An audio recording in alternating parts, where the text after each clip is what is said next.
Hey guys, Jay, welcome back to the channel. Oh man. Wow, it's been a minute. I think I haven't done a Friday night live stream in God, it's been like 3 or 4 weeks now. It's been a long time, I think. And yeah, I've been getting a lot of questions from people who've been saying, "Hey, are you done with live streams on Friday nights?" I'm like, I don't know if I'm done. Um I don't think it's because I think I was just dead tired. I think over the last couple of weeks, almost a month now, I've just been really tired. I'm getting old, guys. I mean, this is not fake white hair. This is actually like the real deal here. So I'm getting older, guys. I'm getting really old, and and I'm doing whatever I can. I mean, like it is what it is. But I thank all you guys for always hanging out and chatting it up. I'm really happy to see all you guys. Thank you for joining me.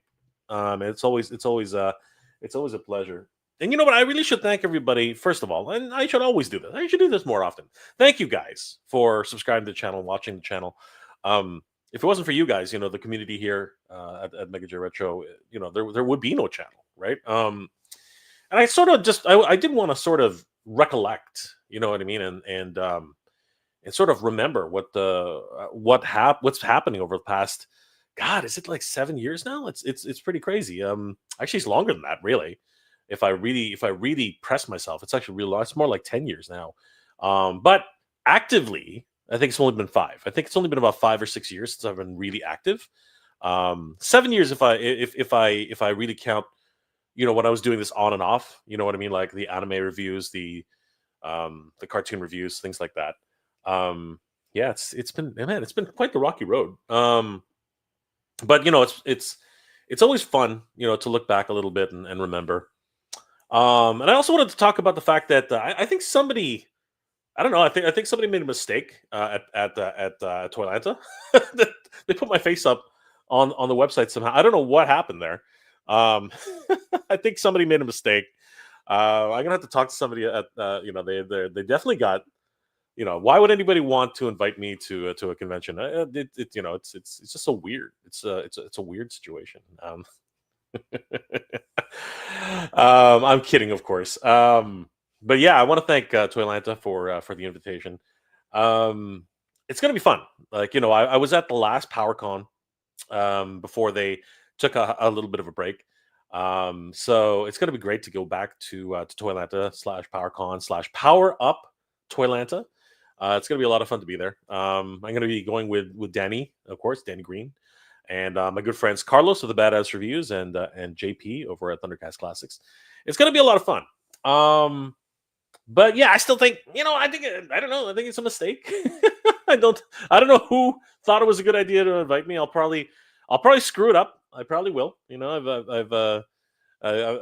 don't know how I was suggested or who suggested me. I don't really know. No, I'm just kidding. It was really a real honor, a true honor to be even considered. So I'm hugely grateful. There are going to be a lot of other toy tubers there. I mean, Pixel Dan's going to be there. You know what I mean? The whole another one of the reasons why I started doing toy reviews and toy hunts and doing all this crazy stuff with toy news and stuff. It was because of guys like Pixel Dan. Like Dan is the OG toy collector. You know what I mean? Like, he was when it really got started over on Retroware TV, and it was crazy because he was doing toys when nobody else on the internet was doing toys. Everybody was doing video games, everybody was doing movie reviews, everybody was doing pretty much anything else under the sun, tech reviews. And here comes good old Pixel Dan, and he's reviewing toys. People thought he was crazy. People thought he was nuts. And look at him now, freaking, plus 300,000 subscribers. Big OG of the toy collecting world. Great stuff. Good, congratulations to Dan. And he wrote his own book. He wrote his own freaking book. Look, oh god, I'm gonna stab myself with that. He wrote his own book, guys. Like, seriously, he wrote his own freaking book. Who gets to do that? He did it. Pixel Dan wrote this. This is his book. This is Pixel Dan's book. Look, right on the spine. Right? Actually, where is it? Right there. Erdly. Erdly. Right there. Good old Pixel Dan Erdly. Freaking crazy. And he, if you actually think about it, Dan's done a lot of great things. He's a wrestler. I don't know if you guys know that, but Dan's actually a wrestler. Can you believe that? The guy's a freaking wrestler. Man, it's freaking nuts. Um, and oh, there's something just went ding. Um, and I just wanted to to like chill out and just have a good time tonight. You know what I mean? It's just it's just one of those things where and reminisce about the channel and a little bit about myself and how things go. I invited a couple of people to come on, but as with everything like that, whenever I do these snap, live streams, I don't know who's gonna jump on. It's just one of those. It's just one of those things. So it's funny. But yeah, I just want to talk a little bit about my past, maybe a little bit, what I've done before jumping here on YouTube and sharing my love of action figures, my love of cartoons, my love of anime and all that stuff. Like what did Jay do way back when? Like what does Jay do now? Like do I get up in the morning and just do whatever I want, or do I go to work, or do I what? Feel free to ask me some questions, guys. Like honestly, I really should do these more often. I should ask everybody in the community, like if you want to know more about me, or if you want to know more about what I do, or things like that, or heck, I'm an open book. If anybody wants to get started on YouTube, you can always ask me questions. Like I don't care. There are a lot of people on YouTube who are like, you're like, oh, you got to keep it secret. You got to, it's the only way to grow. Screw that. Screw that. You got to help people. We got to be a community. We got to talk about, how do you become like successful on YouTube, if that's even a thing. Um, and it's kind of funny because I will tell you, there's no secret to YouTube. I mean, like there are a lot of YouTuber, success channels. How to grow on YouTube, how to get 1,000 subscribers, how to get this, how to get that. And if you actually, I've watched a lot of them. I'm not gonna lie, I watched a heck of a lot of them. But the reality is, every time I watch one, I laugh because they keep saying the same thing over and over and over again. And the thing is that they're not what they're saying is not untrue. What they're saying is fine. Um, all of the best practices they talk about are exactly what you need to do when you get started. But I've noticed that after you get started, after you put down the fundamentals, after you get everything that you should know as a YouTuber, after that it's a bit of a trick. There's a bit of a bunch of things you have to sort of look at, or sort of study, or sort of figure out after you start the whole process. Like you need your channel banner, you need your channel name, you need to put in certain specifics. But then after that, there's you have to really niche down, and all these weird buzz terms that everybody uses. But there is a methodology to it. There actually is. And if anybody's interested, like just ask me. Like that actually is a thing. I am an open book. I don't mind talking about it. I don't mind telling everybody, what it is. Right? It's just that it wouldn't work on my channel to become that. You know what I mean? To be to explain to everybody what I did, or how I did it, or whatever. It wouldn't work because like my channel doesn't have that kind of. There's something there. When the I will say this, and I'm going to move on after this. Sorry. When YouTube actually does identify your channel as something, you have to kind of stick to it. I think that's self-explanatory, but at the same time, it's really not. A lot of people sometimes they do I guess we call it I call it the shotgun method, where they talk about whatever. They go off on a tangent and they say one day they want to talk about what they had for breakfast. Another day they want to talk about hunting toys. Another day they want to talk about what's going on television. What are the best TV shows, movie reviews, reaction channels, right? They want to do everything, right? You can't do that. You can't do that if you want to have a successful channel. You really have to. They call it niching down. You really have to pick a niche and just like go with it. You know what I mean? If you're going to be a vacation channel, if you're going to be a travel channel, you got to stick to it. You got to stick to it, and that's tough because that's expensive, right? If you're going to be a toy channel, you have to stick to it. You have to stick to toy reviews or something around toy reviews, or at least be talking about toys. I think that's probably the one piece of advice I really got to tell everybody. If you're gonna try your hand at YouTube, um, and I would just suggest really do something you love. I think that's the biggest piece of advice I can give anybody. Do if you're gonna try becoming or just posting videos or whatever it is you want to do, doing live streams, then do what you love. And the reason you do that is because it's not going to get boring. Because it gets boring it gets really boring, really boring, really quickly, and it becomes and eventually it starts to feel like a job. It really does.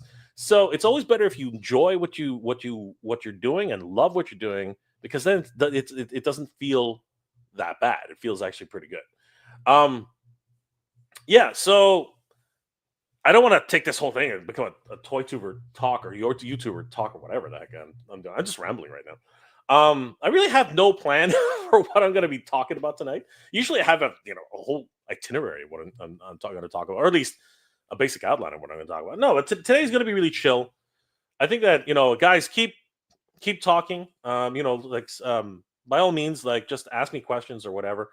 And if anybody's in the groups, any of my toy tuber friends or guys, check the chats, because I did actually post a link in my various chats and said, if you guys want to join me, please do, because I would love some company, and I would love to talk a little bit about what the last 7 or 8 years have been like. You know what I mean? I would love to discuss it. I'd love to have a bit of a moment. I am going to unbox something. Because good friend of the channel, Mr. Home Arcade, sent me a package today, and it arrived a lot sooner than I thought it was going to arrive. So we are going to see some an opening of sorts. So that's going to be fun. And then I wanted to talk a little bit about comic books. Really, I don't know if you guys know. I don't know if I mentioned it, but I did actually help to produce and actually co-created. Sorry, I'll say co-created a couple of books of my own, and it's coming around and becoming very, very handy, because I did help Delta 17 with their book, and this was awesome because it really got me back into comics. And I wanted to talk a little bit about this. What my history is with comic books and the creative process and stuff like that. And if anybody's interested, and I can't really talk about it right now, but in a couple of weeks, I might be announcing something that Danny and I have been working on. Obviously, we've been moonlighting for Titan Toys. Wink. No, seriously, we've been working with Titan Toys, and we have a new show with them, which has been a lot of fun, and I've enjoyed it immensely. So a lot of things going on the plate right now. I also have another, again, just trying and experimenting. That's the other thing about YouTube. If you really want to narrow it down, there's a lot of experimentation that you should be trying or doing or ever. Yeah, Ken. Yes, there is a Streamlard link. Ken, check our chat, or one of our chats. Hold on, you should be in there somewhere. Let me just check. Hold on. Yeah, it's in the Toy Network chat. Ken, take a look. It's in there. Please join me. It'd be awesome. We can talk a little bit about what's been happening, the new conventions we might be going to. Apparently, somebody made a mistake, and I'm a guest at Toylanta. I don't know how that happened. Sarcasm, everybody, sarcasm. But yeah, I did want to talk a little bit about the past, what I did before, what I'm doing now, and what's the state of the channel. What's going on with the channel? What's going on with all my channels? I have more channels than one, right? I have more than one channel, which is crazy. Like, it's crazy to think that I actually have more than one channel. Like, that's actually kind of nuts. But I did want to go over them and really introduce them to anybody who's interested in some things. But just like anything, it's about experimenting with what you love and what you do and how you do it. So yeah, I hope you enjoyed tonight, guys. My first Friday stream in a while, so it's going to be interesting. But let's say hi to everybody who's in the chat. Everybody's been waiting patiently. I even got started late, which I always do. Sorry about that, guys. King Panther is in the house. What's going on, King Panther? Mr. J, I'm ready for a great show. Well, thank you, Noel. Always good to see King Panther. Noel, I hope I see you at Power-Con. That would be great. Obi-Wan is in the chat. Somebody wake up Jay. I'm here. You don't have to worry. I'm here with everybody. I am here. Mr. Vice, 1, 2, 3, 4, 5, 6. Let's rock and roll. We are doing so just now. Huzpaza, Wolveraven. Extra time, eat pizza. Well, you know what? Enjoy yourself, my friend. Pizza is always good. I love pizza. Pizza is my favorite food. Rolando, Utah, Toy Hunter. What's going on, brother? How you doing, Rolando? Mr. Vice, 1, 2, 3, 4, 5, 6. Just after 6 p.m. here on a Saturday night. Holy crap! It is early for you. It's almost 1 a.m. here. It's almost 1 a.m. here in Canada. So wow, that is quite the time difference, brother. Nolan, what's going on? Always good to see Nolan in the house. D Spirit, D Spirit. Good to see you, bro. Are you haunting me now? Lord Hoagie, what's going on? Nolan is in the house. Chnovo is in the house as well. Good. What's going on, brother? How you doing tonight? Frankie Rivera, Mega J Retro. Hey, brother. Good to see you tonight. Good to see you too, dude. How you doing? Nerd of the Suit is in the house. What's going on, my friend? Somebody made a mistake. I made a sort of joke when I see myself in nerd culture news. I'm just shocked that anybody even knew who I was. To be honest with you, I was like, "What? Wait a second. Who? You know who I am? Like, what the hell?" There's a big. There was this user called RuneScape, something or other, who reviewed all kinds of Transformers, bigger back in the day, but he helped me to get back into Transformers in 2012. That's excellent. That's awesome. Grego's in the house. Hey, Grego, if you want to jump on, send me I don't know. Can you send me a message on IG and I'll just send you the link? Let me know, Grego, if you're interested. Might be too. No, it's only 10 o'clock over there, right? Something like that. Nerd with the Suit. Jay, did you hear about the new Avatar series that was announced? It's set a bit after Korra's death, it seems. Yeah, I did see what's it called? I did see some chatter about it on Instagram. Rufio talked about it. I'm just kidding. Zuko talked about it, right? Yeah, it was interesting. I'm not really sure what I think about it. Because there's a lot of there are a lot of changes in the new Avatar, right? Like the spirit world has joined with the with the human world. It's the mortal world. It's interesting. I wasn't really sure what I thought about that. I wasn't sure how I felt about that. I really enjoyed the first Avatar. The second Avatar, Korra, I wasn't really sure what to think about it, to be honest with you. Anyway, but you know what? I'm a huge fan of Avatar, so I hope it does well. Justin's in the house. Awesome. Mega J on a Friday night. Good to see you, Justin. Long time, brother. And Justin was one of the guys who was asking me, Jay, are you still streaming on Fridays? I'm like, oh, kind of. Grego, Jay, I will also be willing to be here as well, since we know each other. I can even unbox some of my Japanese secret toys. Well, Grego, send me a message on IG. I will send you the link. Let me see if you've already done that. Doesn't look like it. Yeah, send me a message on IG, Grego. Let's I'll send you the link. Yeah, of course. I'm always happy to see some Japanese toys, 100%. Let's see here. Jay, I just realized I have never interviewed you on my channel. My apologies. Let's do it. Hey, anytime, Grego. Anytime. Always happy to get on my friends' shows. Jay will be at 25K subs by March 31st. Just I wish. I really do. That would be excellent. That would be excellent. We're approaching 20K, which would be insane. When I first started this channel, I didn't think I'd be anywhere near that. I didn't even think I'd get 5 people watching me. Like, and I just wanted to share my love of action figures. Sorry, of cartoons, anime. That was my whole intention with this channel originally, just to archive my own memories. And it's become so much more. And the people I've met and everybody here who's been so generous and everything about that, it's been an incredible experience. And I want to thank each and every one of you guys for being here. Grego, thank you for that wonderful sentiment. I don't think so. I honestly don't think so, but we might actually hit 20K by in a month or two. I think it's very possible. You know what I mean? I don't know where we are yet. I think we're at 19,000 something. So yeah, it's you know what, I just caught myself there. I can't believe we're at 19,000 subscribers. That's crazy. That's crazy to think about just now. Like, really, you just caught me there, Grego. You just caught me there. Noel, Mr. Canada, what the hell, dude?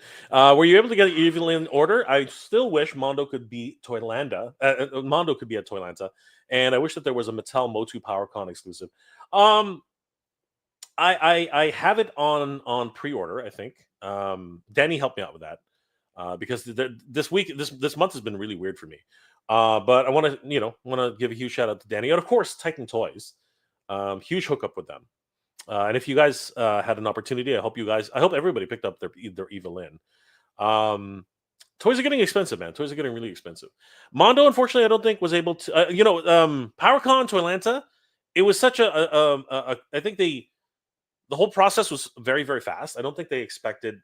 Um, it was just a bit of a weird situation, but I think Mondo was caught off guard, so they didn't have enough time to plan it in their schedule. I'm pretty sure they'll be there next year, probably. And then Mattel has actually stepped away from the PowerCon Association. So it's kind of weird with Mattel. I'm not sure exactly what's going on there, but it would be nice to see them again. It really would. Nerd with a Suit. Got a bit of a foothold in YouTube through a twist of fate. Excellent, brother. I became friends with a trans YouTuber who made it big later on. We ran into each other on Twitter standing over DreamWorks Double Trouble. Well, brother, that's so great. Guys, if you haven't already, subscribe to Nerd with a Suit. He's doing great work. Toy Connections in the house. Have fun in Atlanta. I will try. No, I'm just kidding. We will for sure. Wish you were coming, Ken. Wish you were coming in, guys. Subscribe to Ken on at Toy Habits. Let's see here. Grego, my channel is cross interest with Doctor Who and Japan videos, and it's growing well with 2 audiences. You know what? That's great. That is always awesome. And there is a very good Japanese contingent of Doctor Who fans, so it wouldn't surprise me. Nope, don't agree with you, Jay, on a channel having to be specific. Mine is an example. Well, I mean, you're not wrong. There's always exceptions to the rule, Grego. A. And B, if you're only sticking to 2 subjects, it can work. I'm talking about the shotgun method where people are just jump around everywhere. I'm not.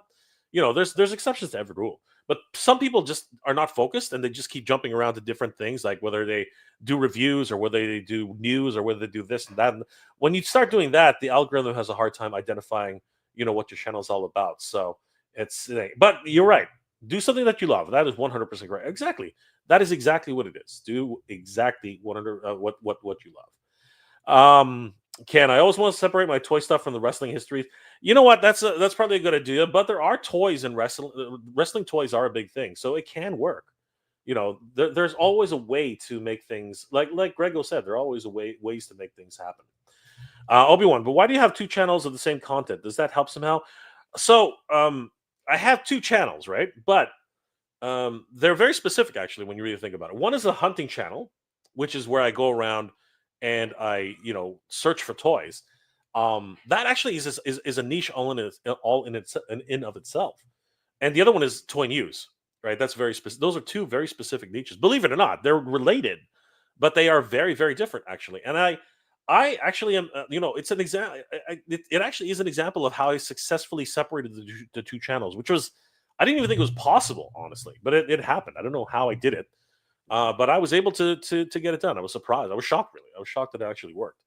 But yeah, I was able to separate the 2. There was Nerd with a Suit. I hope nerd culture in general isn't considered too broad to get a following. Yeah, I made my mega big Shira essay first, but I don't want to talk only about Motu. Yeah, if you're gonna do nerd culture, it's fine. Again, there's ways to niche down on nerd culture and specific, but nerd culture is a huge encompassing thing, right? Like it's massive. I mean, nerd culture, like I said, I could talk about so many different things. I could talk about cartoons, anime, cosplay. I could talk about conventions. I could talk about comics. I can talk about things. But there's the thing. You spread yourself too thin with all those different subjects, and it really can be very difficult to gain an audience. When you start, it's been my experience that when you start niching down, it becomes much, much easier. And like I said, Grego is a good example of how he's narrowed it down to pretty much two subjects: Japan toys, Japan vacations, Japan travel, and Doctor Who, and it's still very, very successful for him. King Panther. Mondo teased. Sorry, guys. Mondo teased the new Wolverine Monday. I'm excited for it, man. Yeah, it's got those nice big ears. It's really cool. Yeah, Ken, did you not see it? If not, I'll send it to you on directly. Since Ken's having a hard time finding it, I thought oh, there. Yeah, you hearted it.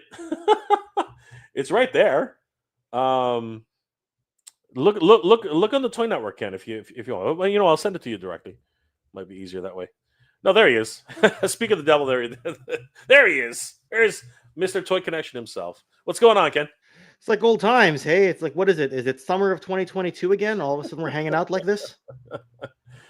Oh, people have been asking me, are you going to go live on Friday ever again? And I'm like, I don't think it was that long, but apparently it's been like almost a month. So, it's all good. I didn't know. See, I'm going through the whole chat. I didn't even see this one.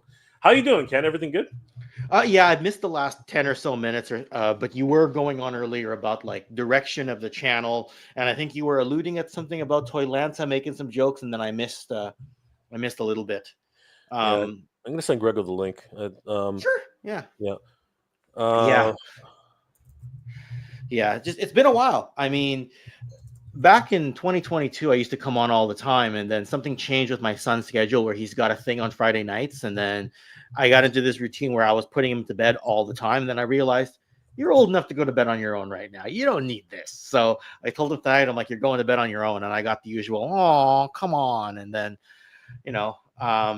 ended up just seeing that you were live, seeing the topic actually made sense for me, and then seeing that you left the link in the chat, and I'm like, well, it all lines up tonight, so let's just do this. Yeah. Well, oh wow. I didn't even see it. Nolan, thank you for the $2 super sticker, my friend. You are awesome. Thank you to see you, brother. Great to see you two live again. Yes, absolutely. Thank you so much. Yeah. Feels like a good old Friday night, / 1 a.m. Saturday for you. Way back when.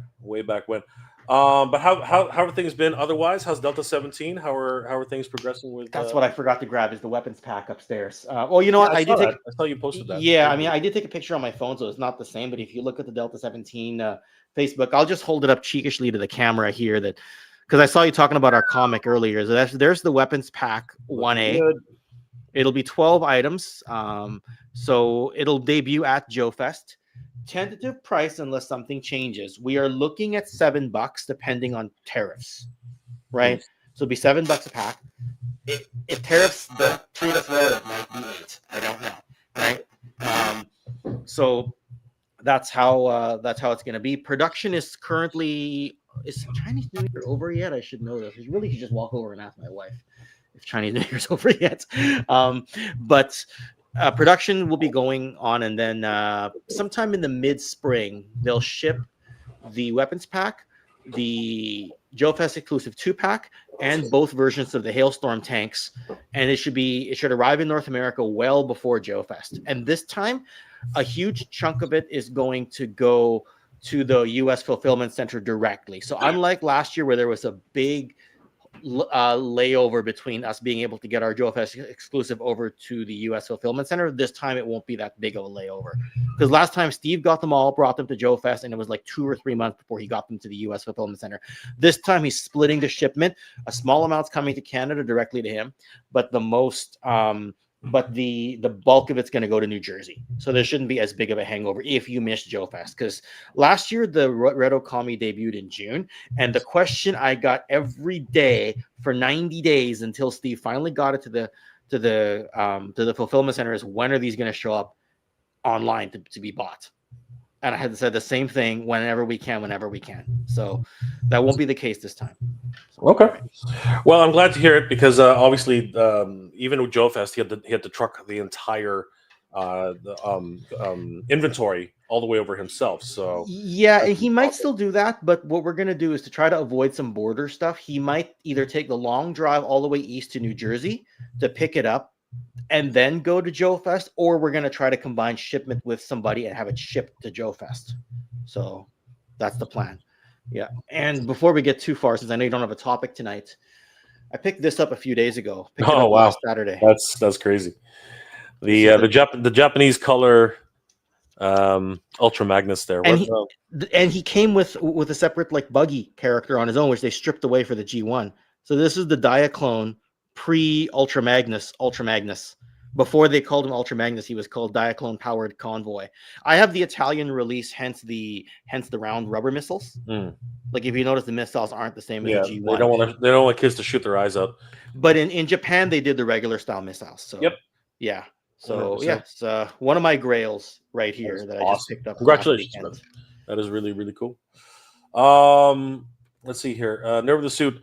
Hammertron action figures. When I saw Barbie, I was expecting there to be cameos for other Mattel products. There wasn't. Looking back, and I'm actually glad that this wasn't the case. It's about Barbie. Okay, that's really cool. Chad Stewart's in the house. What's going on, Chad? How you doing tonight? Mr. Vice, 1, 2, 3, 4, 5, 6. Val Staples having much input with Toylanta and Power-Con. Val will be there. Apparently, we are expecting to see Val there. In terms of like what his input is, I think he's leaving it to Brett this year and seeing what comes out of it. I'm helping to organize with some panels, so I'll be doing a couple of panels hopefully at Power-Con Toylanta. So it's going to be a lot of fun. So yeah, guys, if you are coming to Toylanta, please come by the panels, come by the table. It's going to be an interesting time for sure. I'd be interested. Yeah. Oh, sorry. I'm very interested to see how that is because some people have been telling us the Toylanta would be a good show for us to go as a business. I can definitely help you. And like you will have firsthand experience at the type of crowd. Yeah. I know it's a good show for the AWOC people. So when I ask them how did they do, they go, "Oh, yeah, it's a good show. We look forward to it every year." But with our O-ring product, I'm not sure how that's going to be. But you'll be able to tell us because you were at our booth last year. You'll be able to understand the traffic of the crowd, and you'll be like, "Hey, Ken, Steve, this is a business trip that it's worth crossing the border and paying extra to get here." Yeah, right. I will definitely report on that 100%. Yes. I'm not even sure why I'm going. I mean, I think it was a mistake that somebody must have screwed up and invited me. Like. Were you invited as a guest? I guess. Yeah. Apparently, I was. I didn't even realize it. Perfect. It's kind of nice to be brought in as a guest, right? Yeah. I was very surprised. You know what I mean? Like, because I was.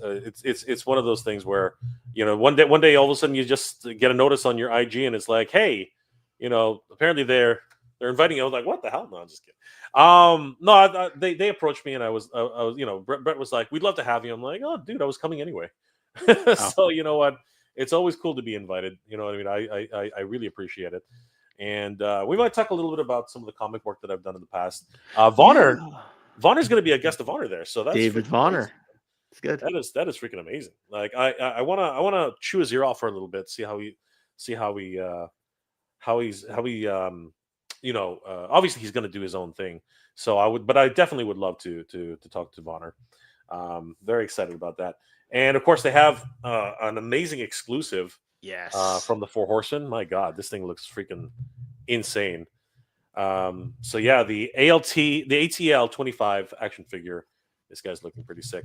A lot of people are calling him Heavy Duty 2.0. So he's looking pretty sick. Hunting down those predators. So very, very cool. Love it. We might be able to get our hands on one maybe early and maybe do a review. I don't know. You never know. Maybe we'll get lucky enough.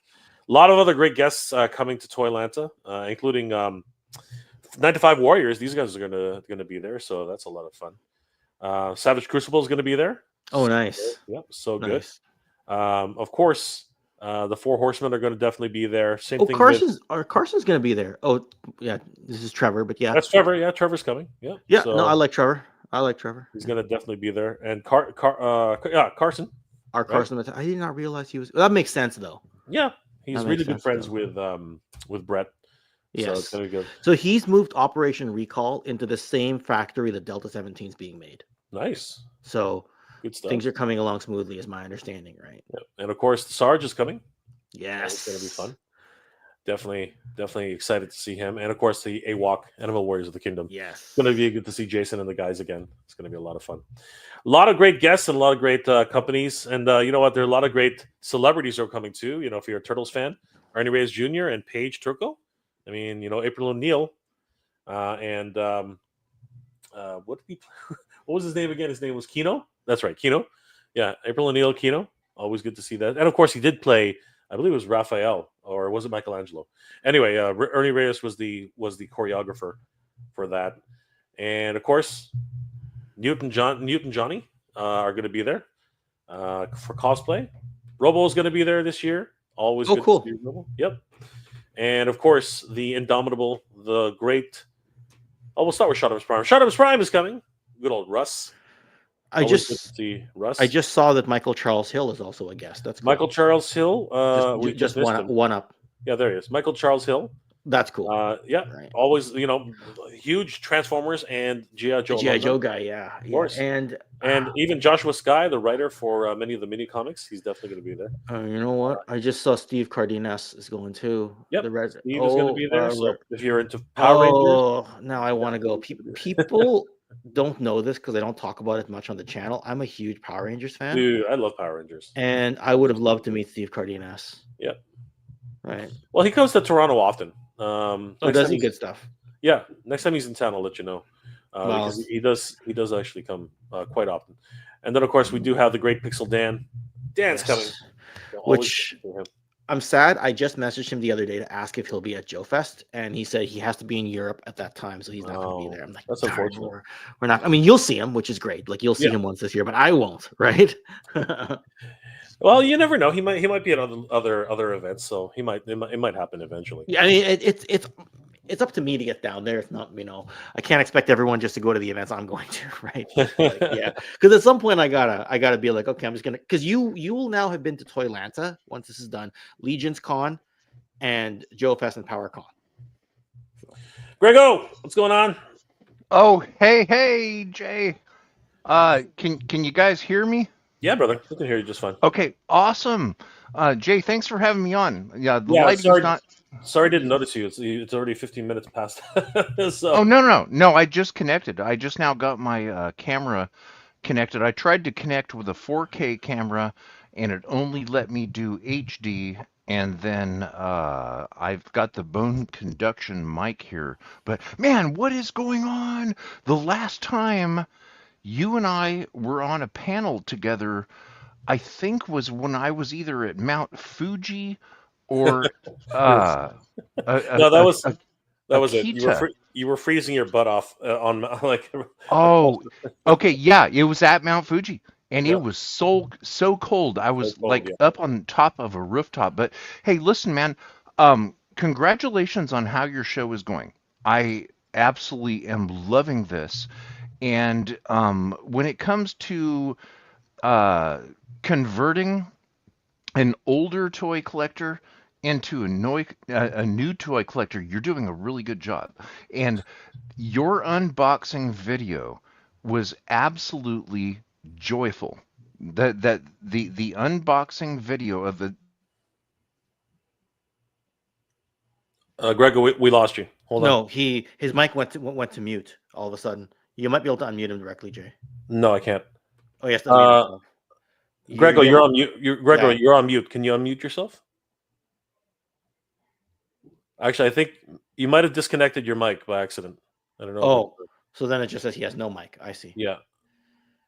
Okay. Grego's having some technical difficulties, but thank you, Grego. I appreciate the compliment. It's funny because I think you're talking about the diorama, which I unboxed yesterday. Mm-hmm. Yeah, no worries. Sorry, to pick up on what he said about your channel going where it's going, you're 1K away from 20K. I just noticed when I jumped in. That is 19 and change now. Yeah, that is so strange. Almost at 20. That is so strange to think about. Like I sort of realized it the other day myself, and then it's quite the milestone. I wasn't expecting it, anything like that. And it's always thanks to everybody here. If it wasn't for everybody here watching and subscribing and liking and commenting, it would never have happened. But yeah, no, it's a strange feeling thinking that I actually might hit 20,000. That is just a very strange situation. I'm surprised actually. I'm actually quite shocked. Grego, you might just want to there. Testing sound. Yes, there it is. There you're back. There it is. He's back. Yeah. But yeah, thank you, Grego, for those kind words. I think you were talking about the diorama. Is that what we were talking? Is that what you were saying, or? It was a video the other day. It was a video the other day. All right, Grego, can you hear us? Grego, can you? Grego? Is he frozen? No, he's not frozen. He's definitely. We can hear you, Grego. Hold on for a second. Grego, we okay. Yep, looks he's having. Oh, he can't hear us. That's the difference. Yeah. Okay. Can you hear us? We can hear you. Testing sound. Just Okay, We okay. hear you. We But hear can we you. hear? Can you hear us though, Grego? No. I Okay. don't think you can. I don't think you Anyway, can. it's fun. But yeah, the diorama I had was incredible. It was made by Figgy Smalls, Mhm. and the Delta 17 crew look incredible. Behind it. Yes. So Yes, it we were does. very excited to get that second video out. There's one more video coming. It's still in production. be right back. All right, no problem. Thanks, Grego. We'll see you soon. I figured he would have to exit. I think there's something wrong with the thing. Yeah, I was wondering why he wasn't answering us because he couldn't hear us. But Travis yeah, is in the house. What's going on, Travis? Mr. Wonderful cool. himself. Cool. Good to see you, brother. he was just telling me what happened on SmackDown earlier. Apparently, The Rock showed up. Really? Yeah. He's trying to get another movie going somewhere, I think. Oh, probably. He always is. Oh, Eldor, thank you so much, brother. Thank you for becoming a member for another few months. I appreciate it, brother. Thank you so much for becoming a member. You are awesome. Thank you so much, Eldor. Eldor wised me up to a leak that happened this morning for some Master Universe figures, which I'm going to talk about a little later. Sure. But it's going to be great. Thank you everybody for joining us. Again, it's because of you guys that the channel continues to grow. Anybody I haven't said hi to yet? I think I said hi to everybody so far. Anybody else? There's Grego. I think I said hi to. Hey, Grego. Yeah, can you hear me? Anybody else? I can hear you. There's an echo. Can you turn off. The YouTube channel. Can you hear me? I'm pretty sure that's the YouTube echo. There's an echo. Turn off. Let me turn that down. How's that? That's perfect. Okay, cool. No. Okay. You have a YouTube window open the bottom, maybe? Yes, I do, because that's actually the only way that I can hear you. Really? Yeah. For some reason, when I entered StreamYard, the audio was not going to my camera microphones. Can you hear me now? Hello? We can hear you. We can hear you can hear me? definitely. Okay, But there's is an that echo. better? There's still an echo. Can you put your headset back? Can you put your earphones back on? Not probably. Battery's dead on those. Oh, okay. But I can go grab a different set of headphones. Let me Get a try wired. that. Yeah, grab a wired set or something. Okay. And can you just mute yourself in the meantime? Yeah. Let me grab different headphones, and I'll be right back. Heading 79 is saying the mic doing the Lord's work. Yeah. Remember the suit. Apparently, The Rock is going to be in the next Scorsese film. Scorsese film. Wow, that's going to be interesting. Ray is in the house. Ray is in the house. Good to see you, Ray. Yes, and I think it was Ray's birthday sometime in the last 24 hours. Was it Ray's birthday? Oh my gosh, Ray! Happy belated birthday. Is it yesterday or was it actually earlier today? The days blend together with the time zones. Wishing Ray a happy birthday. So Ray, happy belated birthday. Okay, so it's still okay. Or your happy birthday. I think here it's 1:22 a.m. So it might be very close. They're in Saskatchewan, so I don't actually know whether they're mountain time. An hour behind, so they might. It's still it's 12:22, I think. Okay, I wasn't sure what time zone Saskatchewan's in. Allison Troy, good to see the Retro Troy Princess, and of course Ray. Happy birthday! Yes, indeed. Was 22 minutes exactly? I was saying it literally just turned over. So happy belated birthday, Ray! Good to see you. Yeah, it's been quite the rocky road for many things, but at the end of the day, your channel's going really, really quickly too, Ken. Congratulations on that. Like those history videos, those are like evergreen gold. I got to tell you. So December was a massive growth period. Like I think I went from something like I think I got like 1,000 or 1,500 subscribers just in December alone. That's awesome. So that was the one that month was the one that really grew me, right? Because you got to bear in mind when I first started like live streaming with you, I don't even think I did 2,000 yet. I mean, that's just to show the time difference. Numbers are just numbers, right? It doesn't really matter. We stream with people regardless of numbers or any of that stuff, right? End of the day, you see a number when you open your analytics. Whoop-de-doo, right? It's easy to say that, but what numbers? If I will go ahead and say that a lot of people are saying that numbers don't mean anything. They really don't in a lot of ways, but at the end of the day, you do need to put your numbers up for a reason. And the first reason is, and you have to. A lot of people are kind of like, why do I don't care about monetization? Well, you know what, you should. You should care about monetization for really only one reason. And if you don't care about the money, that's fine. But what you really should care about monetization for is the fact that YouTube likes money. So if YouTube Okay. likes money, right, that means that when you become monetized, that means they'll like your channel a lot more. Yeah, So okay, that's fair. that is the reason why you want to become monetized. You Yeah. want to become monetized because once you get monetized, YouTube will pay more attention to your channel and YouTube will start to push it a lot more.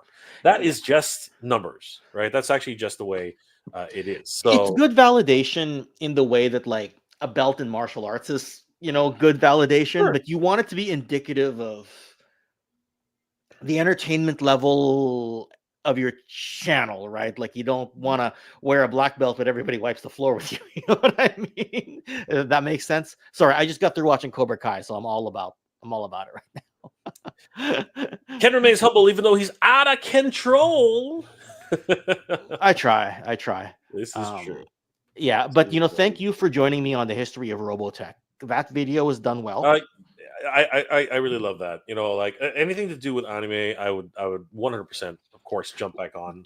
And of course, Yeah. any old cartoons I can jump back There on. there were so many little tidbits that you brought up that I was not going to bring up, but when you said it, I was like, we got to talk about this. Like Carl Masek's Streamline Pictures company Mhm. and how that helped bring anime to North America. Or like when I was thinking about anime in North America, I was thinking Voltron, but you're like, no, let's go all the way back to Force 5 in the 70s, Ken. Mhm. I'm like, damn, that's a good point.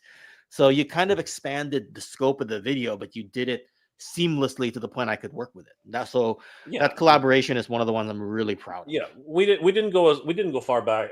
We didn't go nearly as far back as Gigantor or like Mach 5. Go. No, but Yeah, you we but didn't you go that needed to far touch back. the key Saturday morning cartoon era.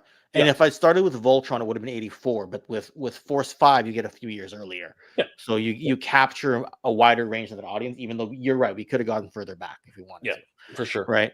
And yeah, I mean that video has helped with the channel's growth. I mean, I didn't realize Robotech fans were so detail oriented to the point that tomato and tomato actually matter. Yeah, You know in what I a lot mean? of Like I ways. was like, Yeah. but it's the same fruit. You know what I mean? It's the same veggie or whatever. It's whatever. It's Whatever. evolved.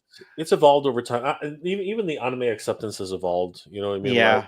people aren't really nitpicking anymore about Dragon Ball Z or Dragon Ball Z or Yeah. they're It's not, just they're I you know wasn't. I guess I wasn't ready for that. I was like, well, if you're gonna correct me on something, at least get me on something meaningful. The whole Fokker thing. I was like, oh my god, not this again. that's still There you go. yeah, it's still in flux though. I mean, a lot of people are going to say it's a vegetable or a fruit because you can eat it raw. You know what I mean? There's a lot of people who still say things like that. So, you know what? It's food. I think that we can all at least agree that the damn thing is There's food. fiber. Let's put it that way. It's fuel, damn it. It's fuel. Who's the bigger Voltron fan? Jay or Ken? I don't know. Who's the bigger Voltron fan? I was more into Voltron as a kid. I've been meaning to circle back to it, so I'm gonna say Jay because Jay's more into anime. You know what? I mean, like in terms of facts, I don't know. I mean, I know a little bit about Voltron that some people don't know, but you just never really know. Grego, you back with us? Can you hear me? Yes. We can, and there's no echo, so it's perfect. Awesome. Okay, we got it. It was my other headset right here. The battery died, ironically, right when I got on here. How is that for timing? But I have the other headset, which is identical, and it's my wife's. And what it was is Bluetooth was conflicting because it didn't know which headset I was trying to use. So Gotcha. anyway, Jay, thank you for having me on. And I think that people they need to be well. Apparently, there's a huge amount of people aware of your channel because you've got a huge amount of subscribers. But the videos that I have taken away in the last couple of days have been stunning. The unboxing video that you did of the giant playset, what is that called?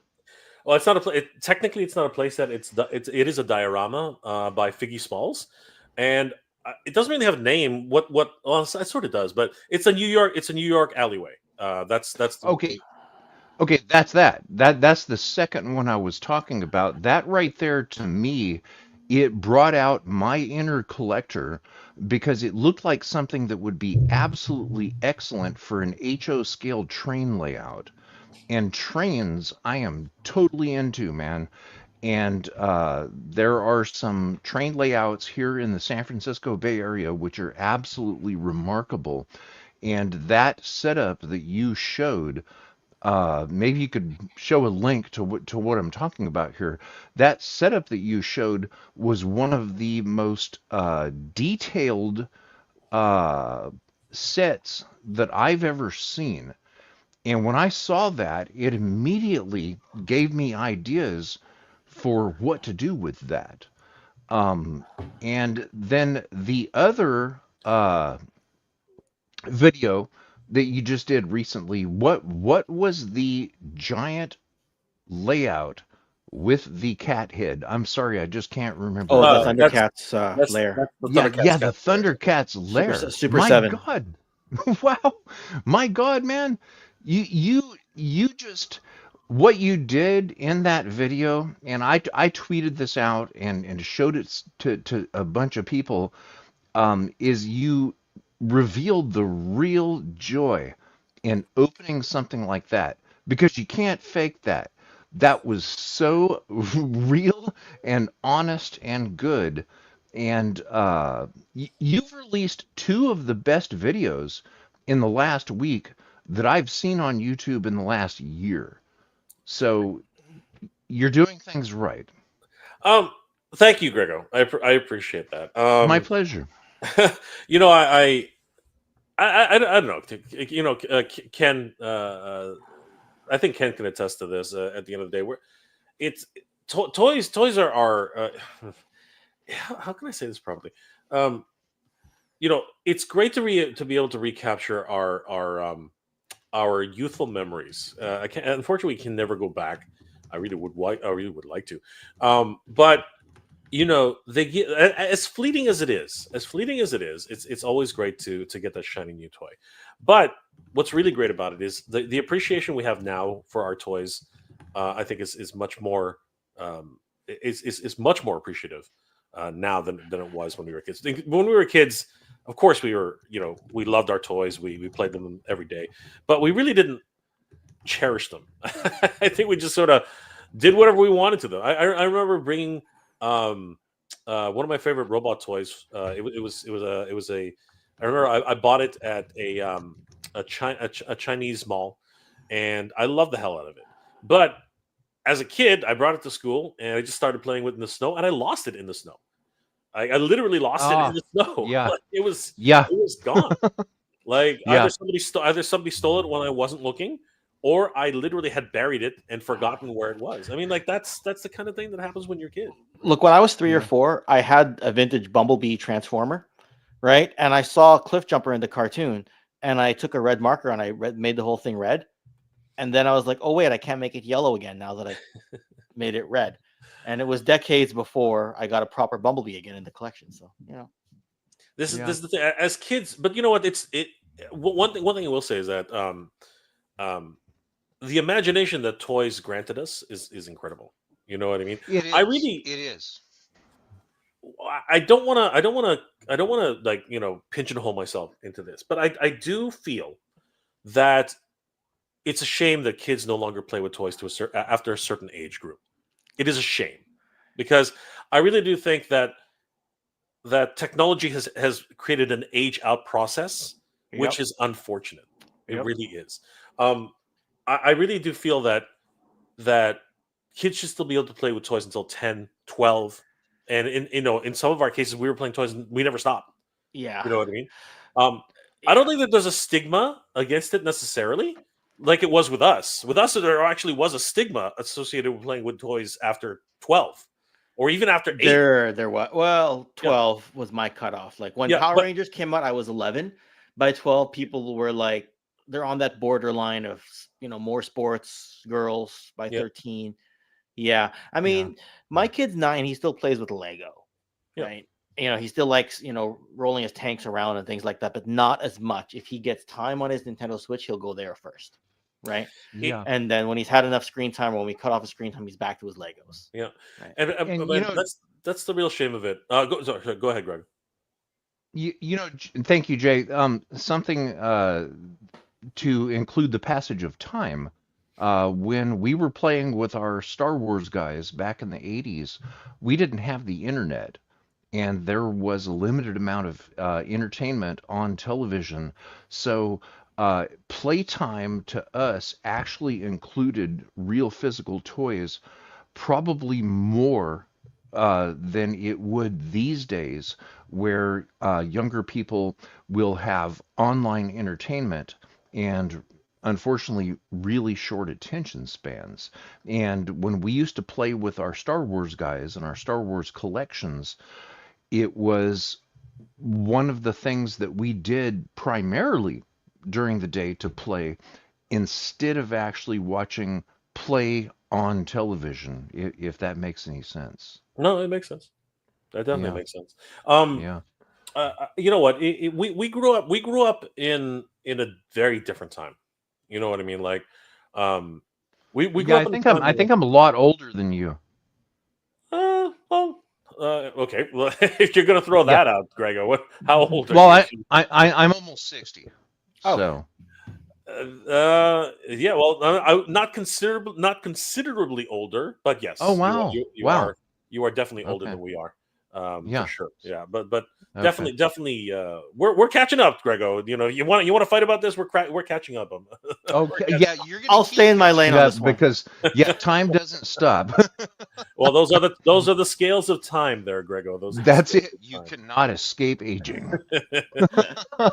And guys, if you haven't already, please subscribe to both Toy Connections and, of course, the Time Scales. These guys are great creators, each and every one of them. Of course, Grego is focuses on Japanese culture and, of course, the toys, as well as, of course, Doctor Who, a wonderful channel to definitely take a look at. And Toy Connections, I don't need to have to talk about that. I mean, he is the toy master. Oh, look at that!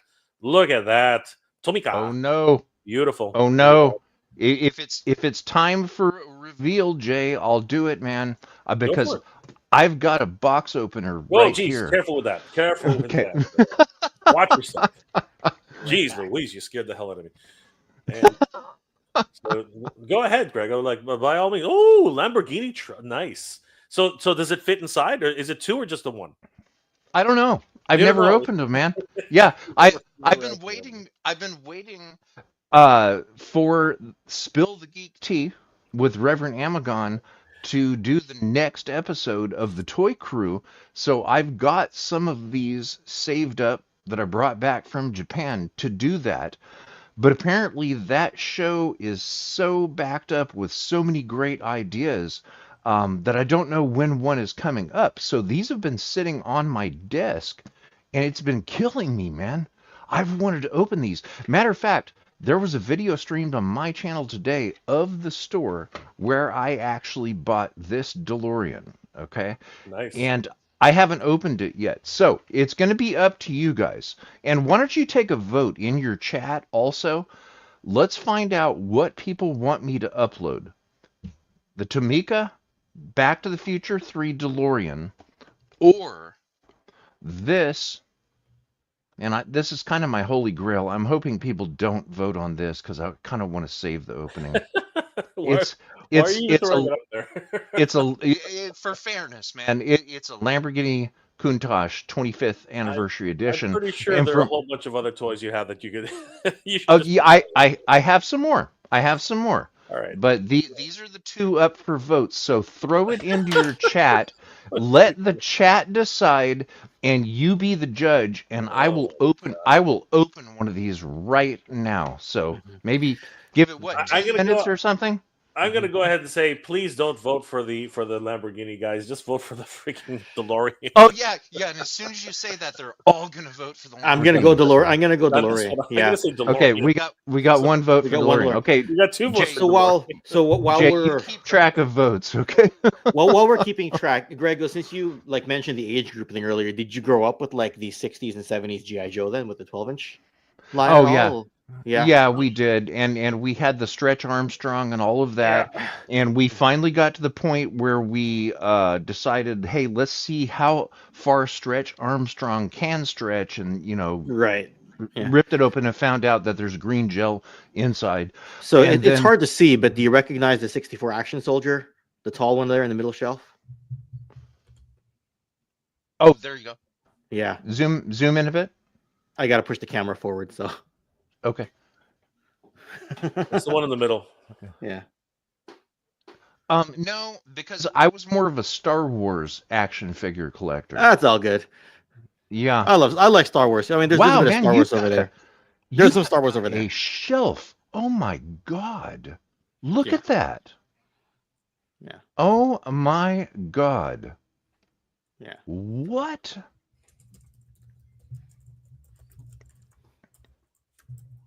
Wow.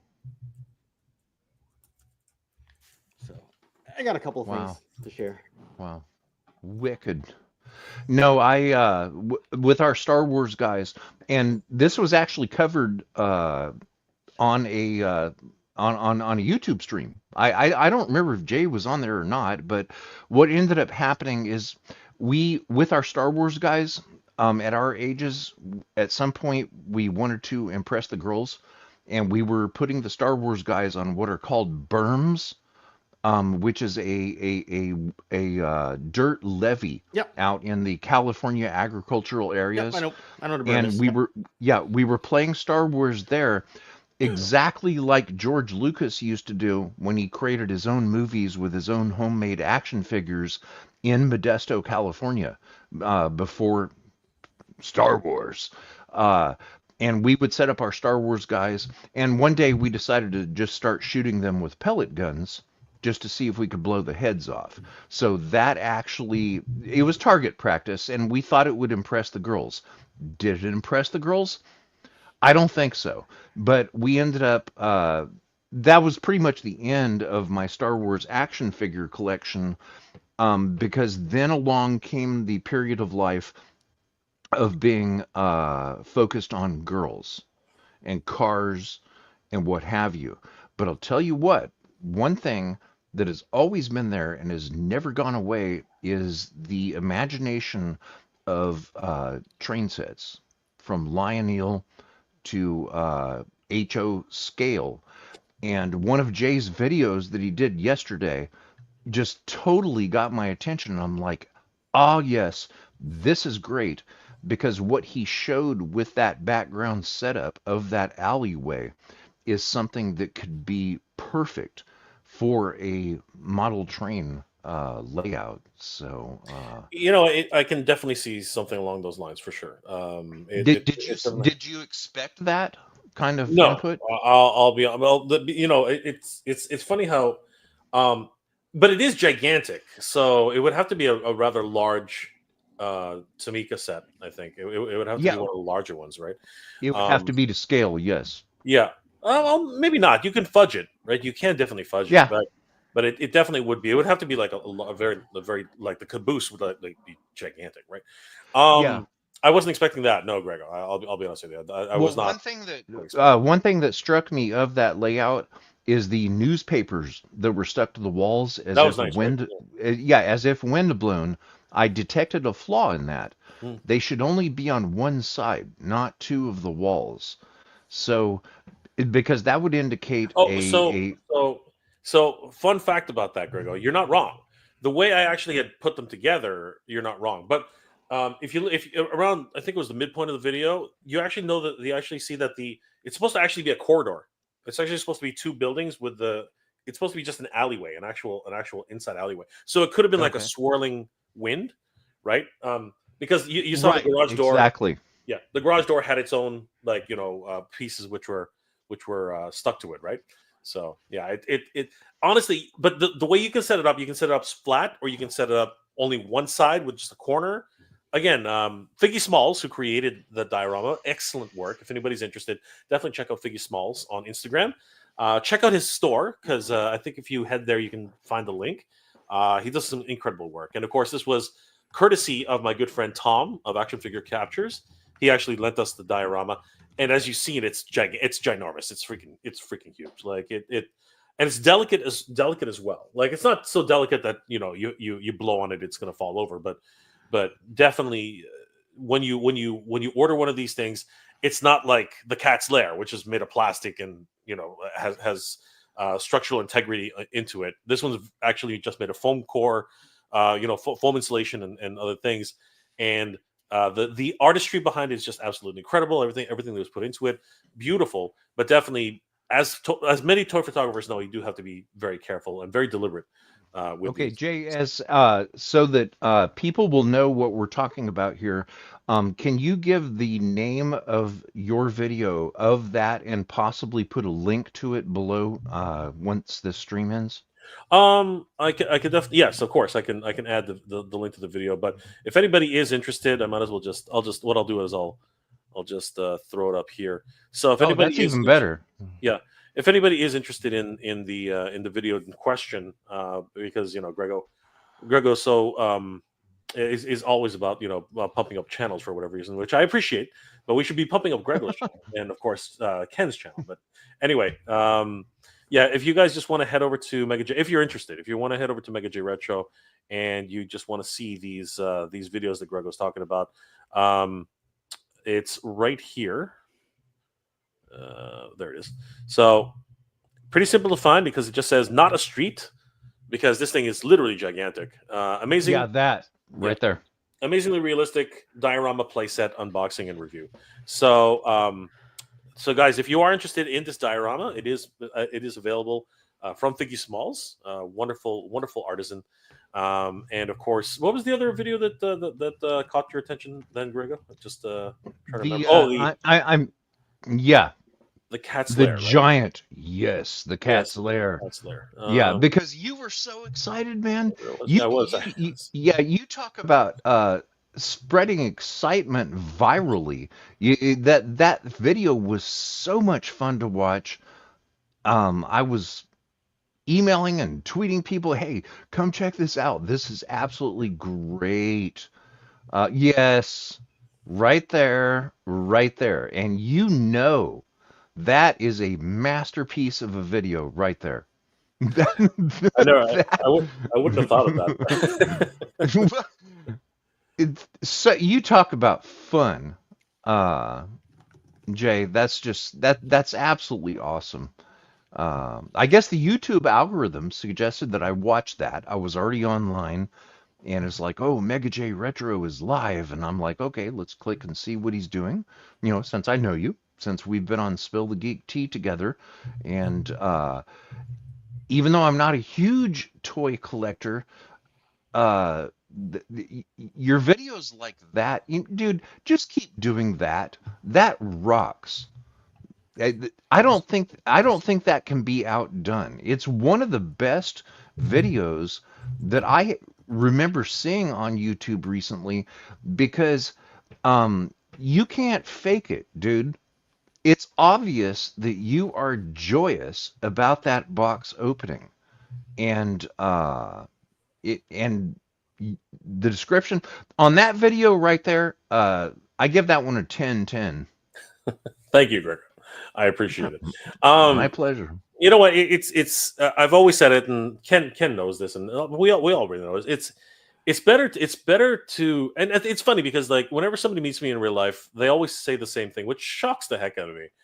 They're always saying something to the effect of you're exactly the same in real life as you are on YouTube, and I'm like, is there any reason why I shouldn't be exactly the same? And I think that really is what kind of sometimes I have to take a step back and say, well, I actually ask people, I'm like, why do you say that?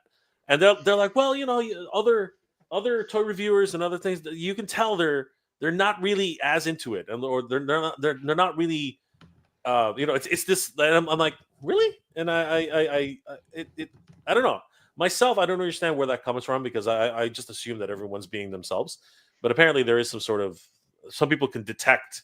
I don't know. When you're not being truthful, just like what you said. Well, It's- Jay, I wouldn't call it not being truthful. I think that when people stream and create content on YouTube, they can use different personas for different audiences, and that's why what you were talking about earlier, when you were speaking of building a YouTube channel and trying to limit it to just one specific audience, really got my attention because Glad you I've had circled back to experience. that. I'm glad you circled Yes, back to that. yes, because I have experience in which I don't agree with you because I've actually managed to do it. Now, and it's using different personas. Okay, I'm not an actor.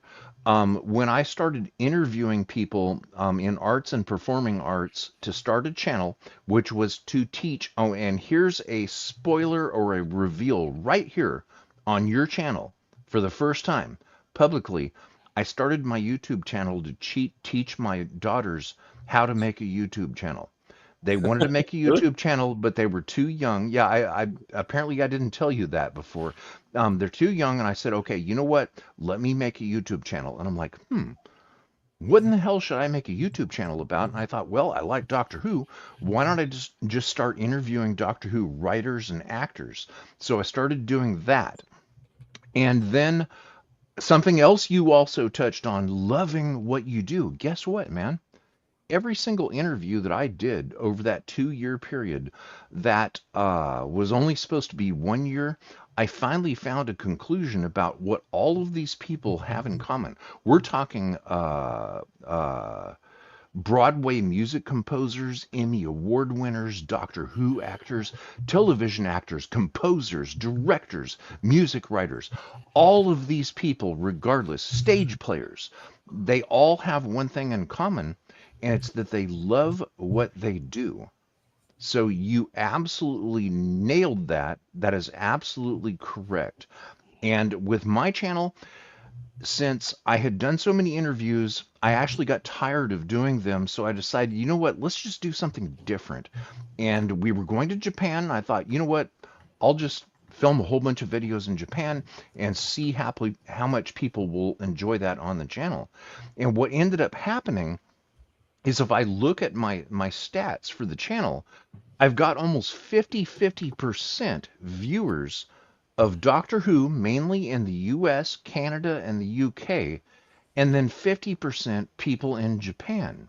And I believe the largest amount of new subscribers are all coming from Japan, which is by uploading a bunch of shorts, of which I took about 500. Yes, shorts do get subscribers, but you can run a channel of multiple interests, but I think it's important to explain why. So anyway, I'm rambling there. Did you get any stats from your viewers? I'm not in the YouTube right now because I'm trying not to cause an echo. But did you get any stats? What do I open? Yeah. And Ken, I'm sorry. Ken had a thought there because he said, Hmm? "I'm glad you came back to that." Oh, yeah. It just has to do with the way the content is being made. Because, Jay, if you recall, a little over a year ago when they were going to do that Von Erich's video called The Iron Claw, and I made a history on it, and you said, Ken, I think you need to put this on another channel. If you remember that, Jay. Yes, I And did. I was like, Jay, you are probably right. Here's the problem. It'll be the only video on that channel for ages. And then 4 months later, I did a 40 years of WrestleMania video. And then those are like the only two like wrestling only videos. And I just left them on the main channel. If I could go back and do at least one wrestling video a month, like one long deep dive, great. But it's a lot of mental bandwidth to do that in addition to everything else. So right now, everything is on one channel. In a perfect world, I'd love to do that. But it's just, I thought it's, you kind of have to choose at that point in time, right? Well, it does So, work.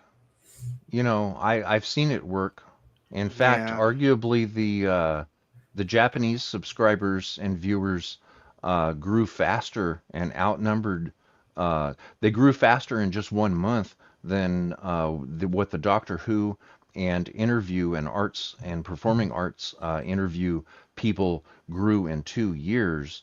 But it seems to be coexisting just fine. I'm not losing subscribers from Doctor Who or the interviews because of showing what it's like walking around in Japan. And I don't think that the people in Japan that are enjoying that content even care that I have the other content on my channel. It seems to be peacefully coexisting. Yeah, for sure. I wasn't saying that you can't do it. I was saying that there are exceptions to everything, right? If they gel well, and they can, the algorithm will treat them a certain way. I wasn't talking about Bible, right? Like it's just that Yeah, what I tends know, to man. happen I is, know. yeah, but what tends to happen is, um, if you're first of all, I should put a caveat on myself. If you're actually looking for subscribers, I think that there's a certain way to grow quickly. But if you what you're doing, and this is important, if what you're doing is what you love, then that none of that matters, right? If what you're doing is what you love, then just keep doing whatever the heck you want. Like I find that, Yeah, well, the audience will find you exactly. eventually. The audience will Yeah. find you eventually. Exactly. Exactly. Right? It's Yeah, it's very, it's very well put. And I got the gist of what you're saying, and that is what I believe also. That if somebody is starting a new channel, then they do need to focus on a target audience.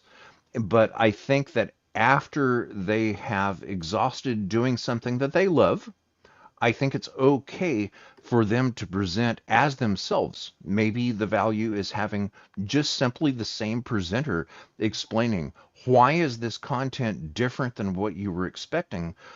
As long as it's the same presenter explaining that, I do believe that multiple interests can be focused on the same channel. But I understand exactly what you're saying. Yes, when someone's starting, uh, I believe they should focus on a very tightly focused target audience to get going. yeah. Do you agree with that? I do agree with that. There's obviously direction is everything, but I know that some people like to do scattershot and to try different things, so that's great.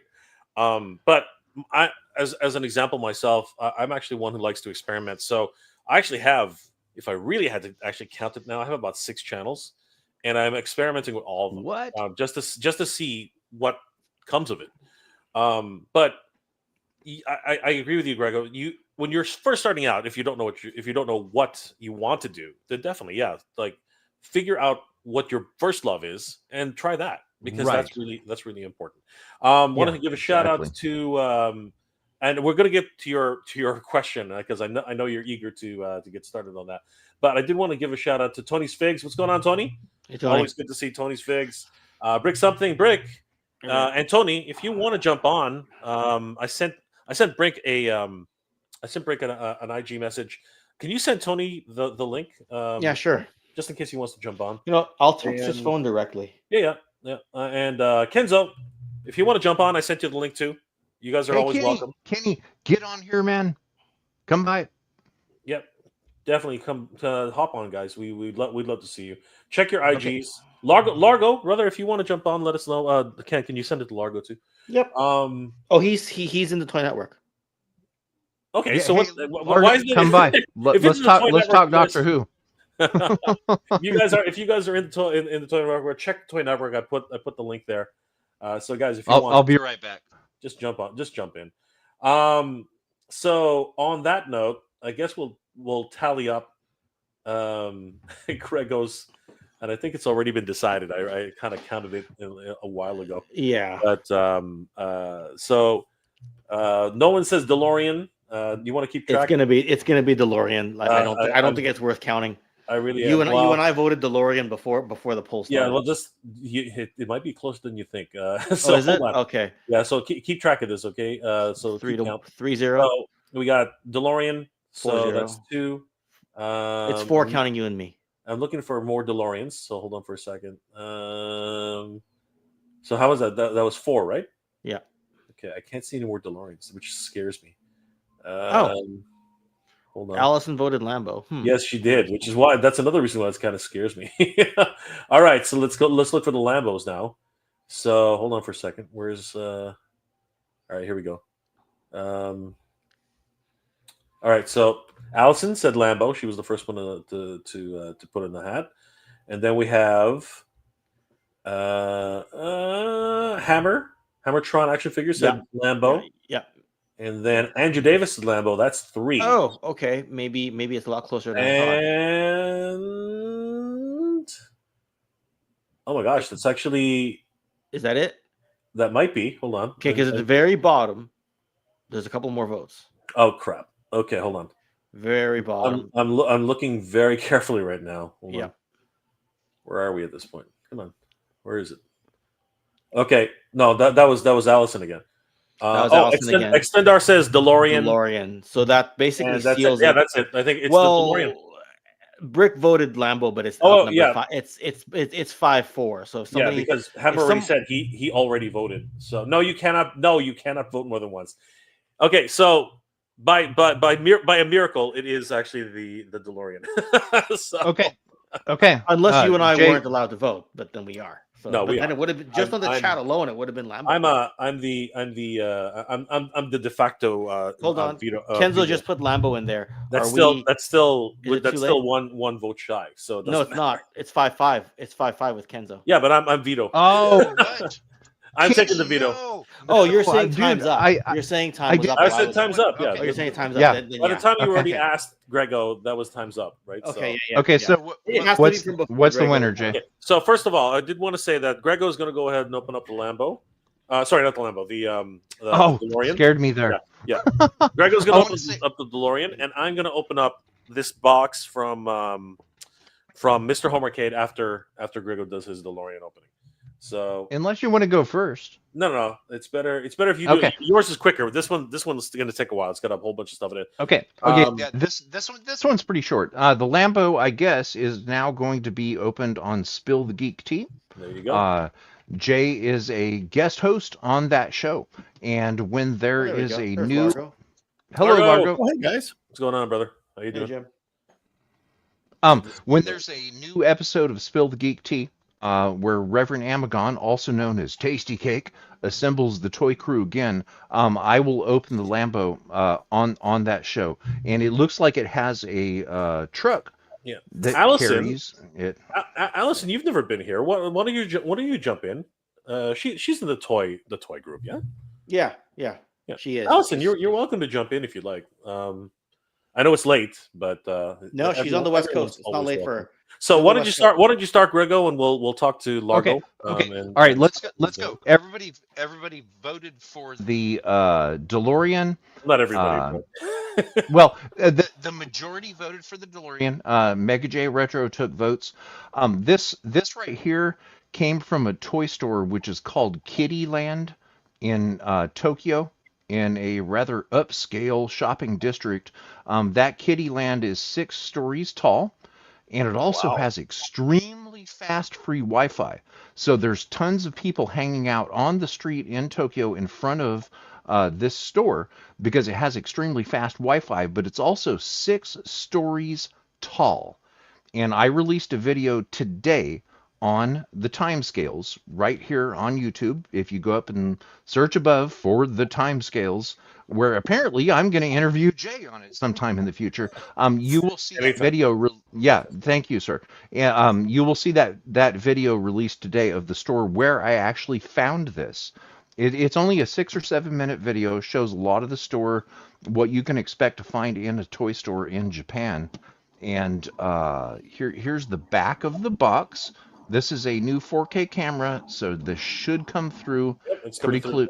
That's fine. Okay, yeah. Now, if you look at the price tag of $13.20, yeah, that was probably about with the U.S. exchange rate then, it was probably about $10.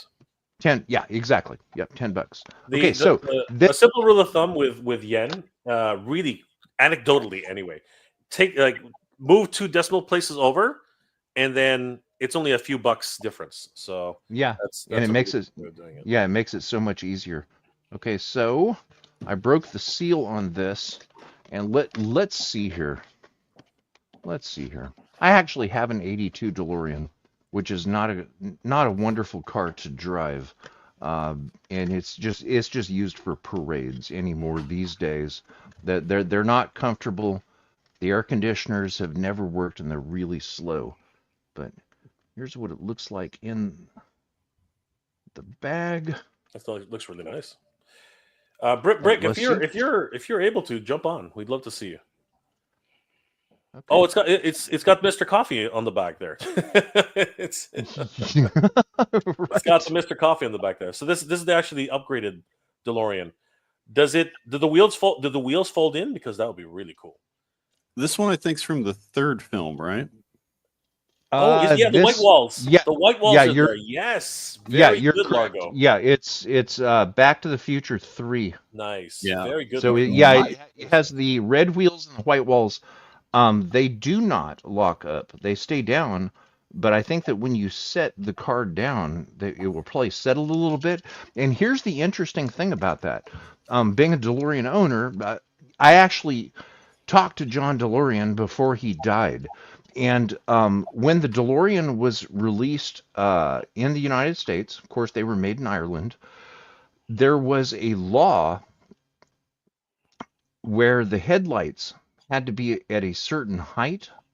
So the DeLoreans in the US were released with a higher front suspension than what the cars were designed to look like.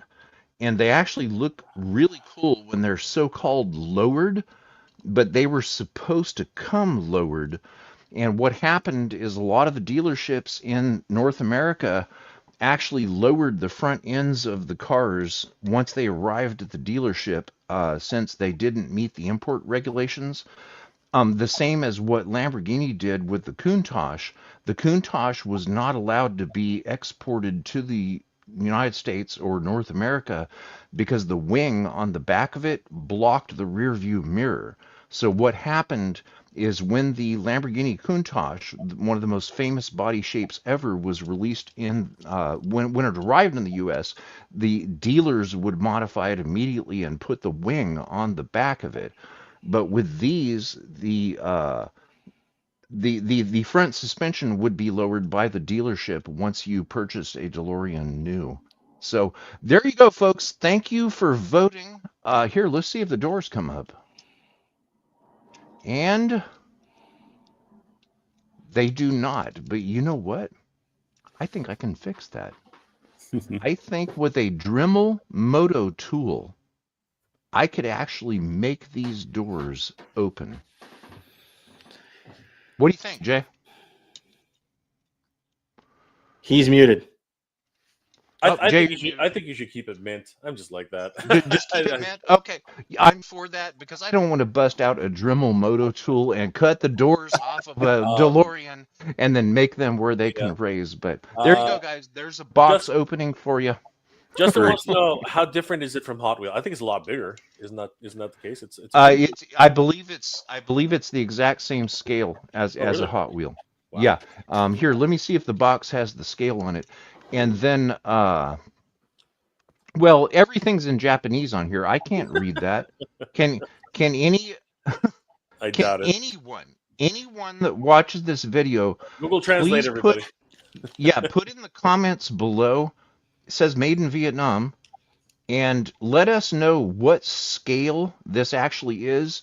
Now, here's the crazy thing, and I'm going to leave you with this. Does anybody see the number 2 on here? Yes. Yeah. Well, guess what? I'm not going to say how many of these. And when I saw the number 2, I have another one. Okay, I have another version of this, and it's going to be opened the next time Spill the Geek Tea does a toy session. So Jay, you've got to come by for that, because I'm not going to tell you what number it is, but compared to number 2 and the other one, which is still sealed, that will give a good idea as to how many different versions are in this range. And is that not right there the joy of collecting? Find something you love And there's not just one variety. There are multiple ones. So here's you the DeLorean by Tomica, purchased in Japan, and this is number 2. And if it's Back to the Future number 3, why is this number 2? I think we should There find is out. a very interesting point, and Ken's Here's holding your on to something. here's your Countach. Everyone's saying Lamborghini Oh Countach. no. I grabbed one. So Do you think it's this one right here, or do you think it's upside down? Is that the same one right there? probably the same model. This Yeah. would be from the early 80s. I do So believe here's your- that is. No, Here's okay, your that one here's your has Countach. the yours has the wing on the back, Yeah. which had to be installed by U.S. Or North American Mine dealers. also becomes mine also becomes a robot. You can tell. So from yours the is other- more than meets the eye, I think. Mine, Okay, mine- yeah. Mine is more than meets the eye. And no, this is not Sunstreaker, if you could believe. So there you go. Okay.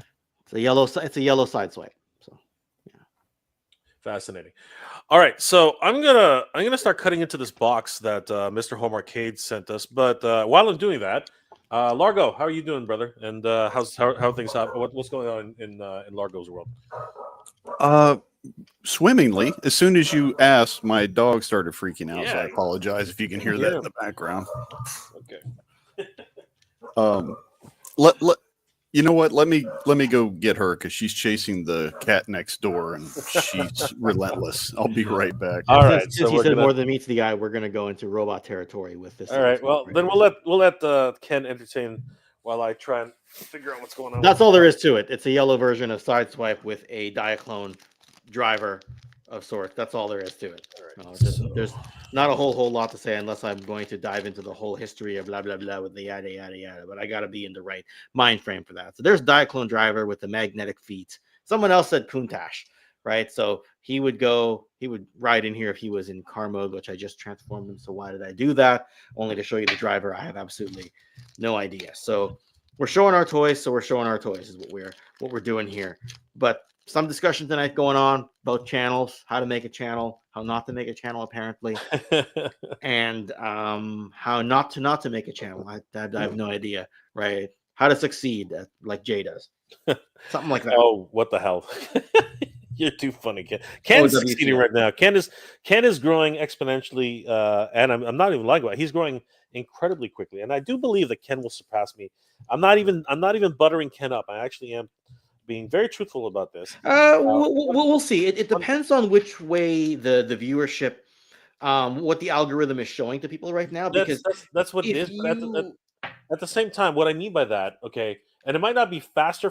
It might be, but I do believe that evergreen content, in a lot of ways, is much longer in terms of longevity, right? Because toy news is fleeting. People come, they see, and they leave. That's what generally tends to happen with toy news. Yeah. But if you continue to post stuff 4 times a day, Jay, then you'll keep keep the news fresh. But I do appreciate the kind words, and check out mine and Jay's collaboration from December, early January. For sure. Whenever I got back, sometime in January, there's a collaboration between me and Jay. Yeah. Somewhere on the internet. All right, so I'm opening this this package from Mr. Home Arcade. He's sort of expecting me to do this, so that's what happens. So while I'm cutting into it, let's go back to Largo and see what Largo is up to. Sorry about that, guys. My dog loves to chase kind of chase the cat next door. We have a wall between the two houses, and the cat likes to get up on top of the wall and taunt my dog. So it's a thing. They have an ongoing love-hate relationship. Cat hates dog, dog hates cat.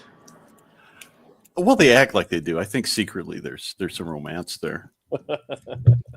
But yeah, it's been an interesting year so far. We've started delving into more lore and storytelling this year, and not so much focused on the toys, but the toys are still there. I like that you have the artist, the mannequin, there next to you, because you flashed that up as part of our collaboration on the history of G.I. Joe, the 12-inch line, and the fact you actually brought it on camera, I'm like, oh my god, you've actually got one of those, right? I remember that being a really key thing. Oh, absolutely. I think how action figures got started, right? Yeah, with Don Levine, seeing that, I think, in an art shop. Yes. And so when I found one, I was like, oh man, yeah, it's just a neat kind of reminder of where where we things started. have started and how we've come forward. Yeah. And thanks to you, I got into some of the cyborgs. This is That's a hench. Is that a 72 Henshin cyborg? no, this is a reproduction. Let's see. Still. I can't. Yeah, I'm not sure exactly what year, but it's a reproduction based on the original designs. And Yeah. it's But- fun, man. I love But these. Henshin cyborg became Micro Man, Yep. which spun into Micro Change. One of the most famous of which is Megatron, Exactly. Soundwave, and we know where this goes. Yeah, How GI Joe turned around and made Transformers. Yep. It's so cool how all of these toys that we love are so interrelated between Japanese inventors and creators and American innovators, and it kind of went back and forth. Well, So 'cause you we gotta got a think lot about of it great this stuff way. that way. Transformers also, in a way, kind of made GI Joe, right? Because when Yes. the Combat Joe did not hit in Japan, which means they Right. spun it into Henshin Cyborg, which then means which got downscaled into Microman, which got licensed as Micronauts, became its own thing. But that O-ring technology spawned GI Joe. So who made who, as the AC/DC song says? Which one Exactly. made which one? It started in '64. Sort of like Ultraman, which originally came from Japan, and then it was adapted here in the States or North America. There's so many great collaborations, either accidental or intentional, between Japanese creators and American creators, not only in toys, but in anime, manga, things here in the West inspire things there, back and forth. It's really cool. So Well, like I Big enjoy Jim, seeing those. some of the Big Jim animals ended up in the Yeah. Motu line, right? And ended up in the Tarzan line sometime as well, right? So Yeah. yeah. Yeah, what became the Cringer was originally a Big Jim. Big Jim on the Tiger Trail was Yeah. what became Cringer / Battle Cat, eventually Panther, Right. right? Yeah, so they, both Kenner and Mattel were very good about reusing molds any way they possibly could. So that's always fun. But I just find it really fascinating. I haven't had the opportunity to reach Japan. Most of my travels were in Europe when I was, in the service. But Hey, Largo, if I might mention Japan, the last time that I met Jay on a live stream, I was sitting on a rooftop at Mount Fuji. And that's on a channel called Spilled Geek Tea, where Jay is a perpetual guest host on there.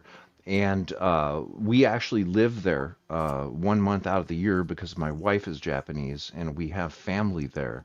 And I really appreciate you mentioning the recognition of Japan because of its massive influence on everything. With manga, Sure. here's the thing about manga. A lot of us English speakers don't know over here in the West is that 99.9% of all manga is only in Japanese and it has never been translated to English. So over here, we're like, okay, we love manga. Well, guess how much else is out there that has never been translated, And then, of course, in culture as well, television and film. George Lucas, born in Modesto, California, like an hour from here, he was influenced by Kurosawa. Since we're speaking of action figures and collecting Star Wars guys, George Lucas, his influence on filmmaking, Sure. were Japanese films, Many of the great Westerns that we enjoy are based on Eastern lore and stories, the Seven Samurai or the Magnificent Seven as we got, and then how that influenced, the science fiction realm. There's all kinds of great interconnections, and it definitely is reflected in the stories that we find, as the backstories for many of the toys that we enjoy, that, whether it be the Transformers or Micronauts as we got, so it's always fun. Right. But So should I bring I'm- up Studio Ghibli? Oh, wow. Yeah, that could be a deep dive all on its own.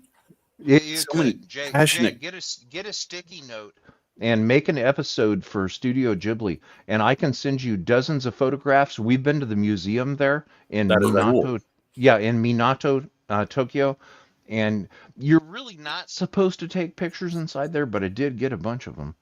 So if Jay wants to do a Ghibli episode, he's got my phone number and I've got the pictures. So. You know what? I'm in the process of doing a OG Mega J channel, which of course is just an archive Seen that, yeah. of my old videos, because really they don't really work as well on my current channel. So yeah, I would definitely love to revisit that. I had a video on there talking about the history of anime in America, North America, and it did really well. But the problem is, it was not that it was hurting my channel, but it wasn't appropriate anymore. Okay, so I finally got this damn thing open. It was harder than I thought. Buchi Terasawa, yes. Oh my god, Buchi is a legend, man. Buchi is a freaking legend. Cobra, oh my god, just so many a Raven Tengu Kabuto, love Buchi. If you're into that style, his art style is just absolutely freaking incredible. I mean, we could talk forever about anime and there's manga. so many different rabbit holes that way. Ken and I have talked before about some of this because of our we love the lore behind the toys we love. But as a typical American kid growing up, my first taste of things was probably Speed Racer. Seeing those reruns on American television, and then Gatchaman or G-Force as we knew it. And it was one of those fun, things as you get older. It's kind of like when you take history in high school and then you take history in college and realize, oh, there's much more they didn't tell us when we were kids. Yeah. It was the same way when somebody mentioned, hey, you should really see the original anime. Don't watch G-Force, watch Gatchaman with subtitles. It's so much better. For the last month, all I've been hearing is stop it with Robotech, get in with Macross, which Jay knew that was going to happen. He warned me about that, and I'm like, it's fine, we'll be okay. But no, yeah.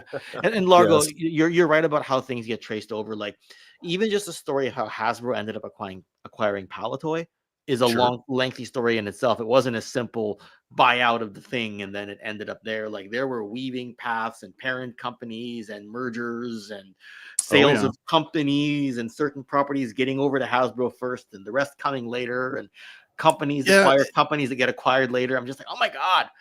And there's so many boffins and wizards at Palatoy that had great ideas and innovations that Hasbro unfortunately did not take advantage of.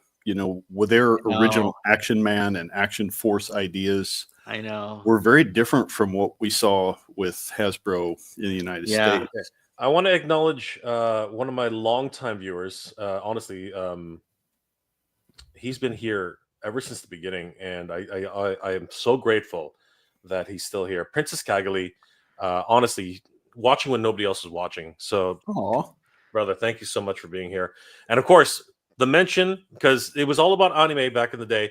Terasawa was one of my absolute favorites. Yes, Terasawa. And Kigali is from Gundam Seed. So absolutely. That's exactly what, which is hence that. I've been rewatching Gundam Seed. Speaking of anime, great to see you, brother. Thank you so much for being here tonight. Like, honestly, I was not expecting Princess Cagali to be here tonight. Well, right below there is one of my OG viewers as well, is K-Dog Broadcast. K-Dog, yeah, there's K-Dog. He was there before I knew which way. Like, how do you turn the camera on? How do you turn the microphone on? I know. I'll just yell into my speakerphone. Hey, how's it going? I like Transformers, guys. How you doing? Right. It's so funny how many great folks we've met just from people we've seen in the chat. We'll be in the chat on Ken's channel or over at Zazel's or wherever, and certain people will kind of migrate because we have similar interests, and then. Like, Zazel just called me a week ago. Had a great catch up with him. There you go. Saris Lupin, Space Cobra is my religion, and also Goku Midnight Eye. Midnight Eye Goku is just an incredible manga as well as the anime.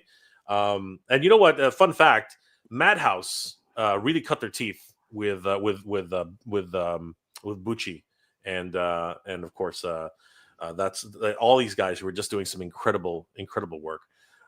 So yeah, it's definitely we're getting an education here once again for anime, and Kekai Sensei, yeah, of course, again, great stuff. Kabuto, yes, Raven Tengu Kabuto. Oh, just a wonderful. Again, dude, you guys are hitting me in the fields here. This is crazy. So yeah, definitely. So it's great to see all the people remember all these great manga from the past and anime from the past, because they, unfortunately, and I said this earlier, and you can fight me on this if you want, but today's anime is very commercial. I feel like it's definitely, it doesn't have the same love and the same exploration that it used to. You know what I mean? It really is very much Japan exporting one of their artworks en masse. You know what I mean? It's not like it used to be back in the day with Kami no Manga Sama. It's not the same.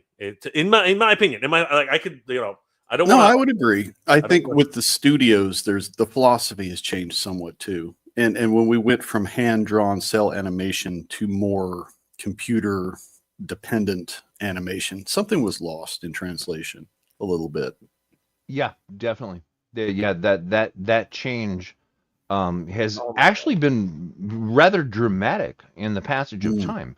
Because if you look at the start of film, back in the 20s, 30s with silent film and what have you, and the complexity of modern broadcasts as far as not just television but film, it has advanced so much just in the last couple of generations, where it's incomparable to any sort of record keeping or storytelling of the past.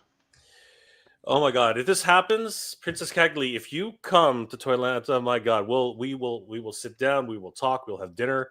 Seriously, Princess Cagley has been my very first. I'm not even going to joke about this. My very first Patreon supporter, still is a Patreon supporter, and Nice. dude, I would love to see you. Like, don't go 2 hours out of your way if you don't have to, but I would. We will definitely sit down. Okay, we will sit down. We will catch up. We'll talk about all the anime that's out there, whatever current series you're watching right now. We will definitely be watching it, and dude, I would love to meet you. Seriously, that would make my like, in terms of everything. Princess Cagley has been there from the very beginning. Like, seriously, I have no words. I honestly have no words. Thank you so much. I know Princess Cagley's real name too. So thank you so much, Princess Cagley. It's awesome. K Dog, Mega J can roll with the Japanese names like a champ. Oh yeah, he can. Yes, he can.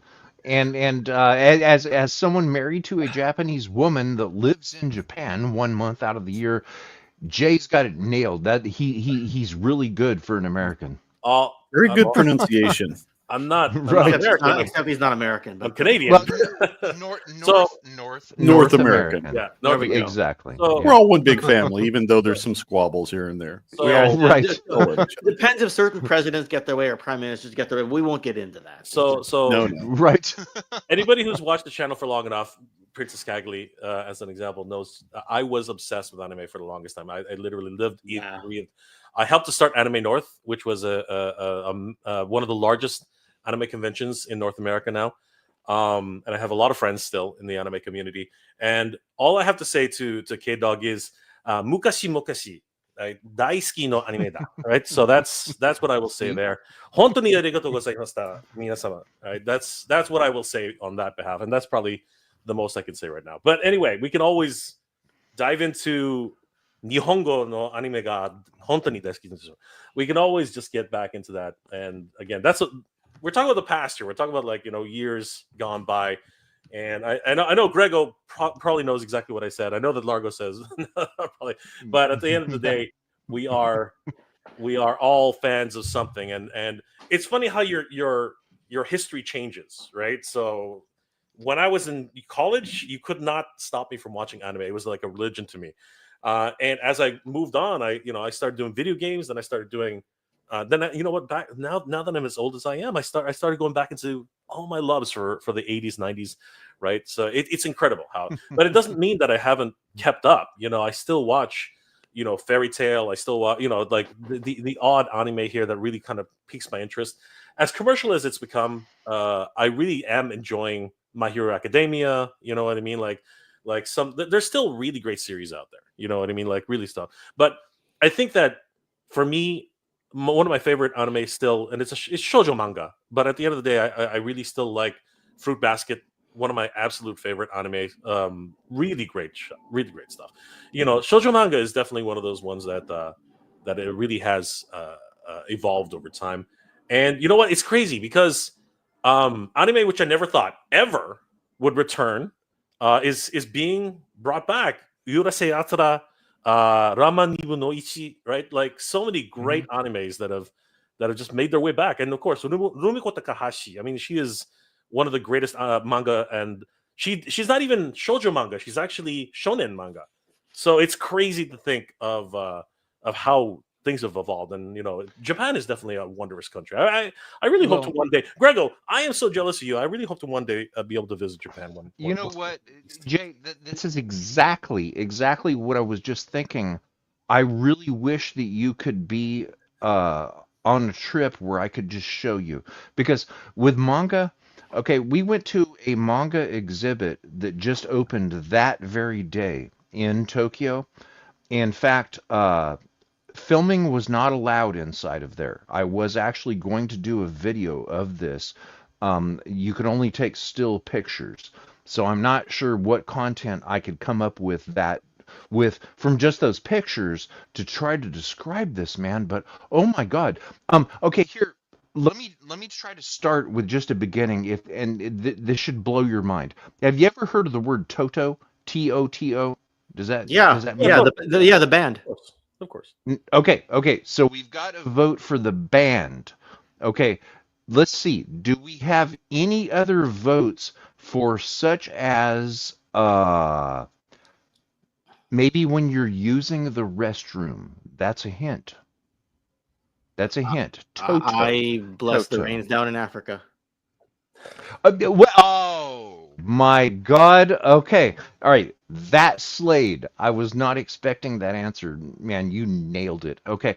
If anyone remembers the word Toto, Toto, aside from one of the most beautiful 80s classics ever, that is a toilet maker.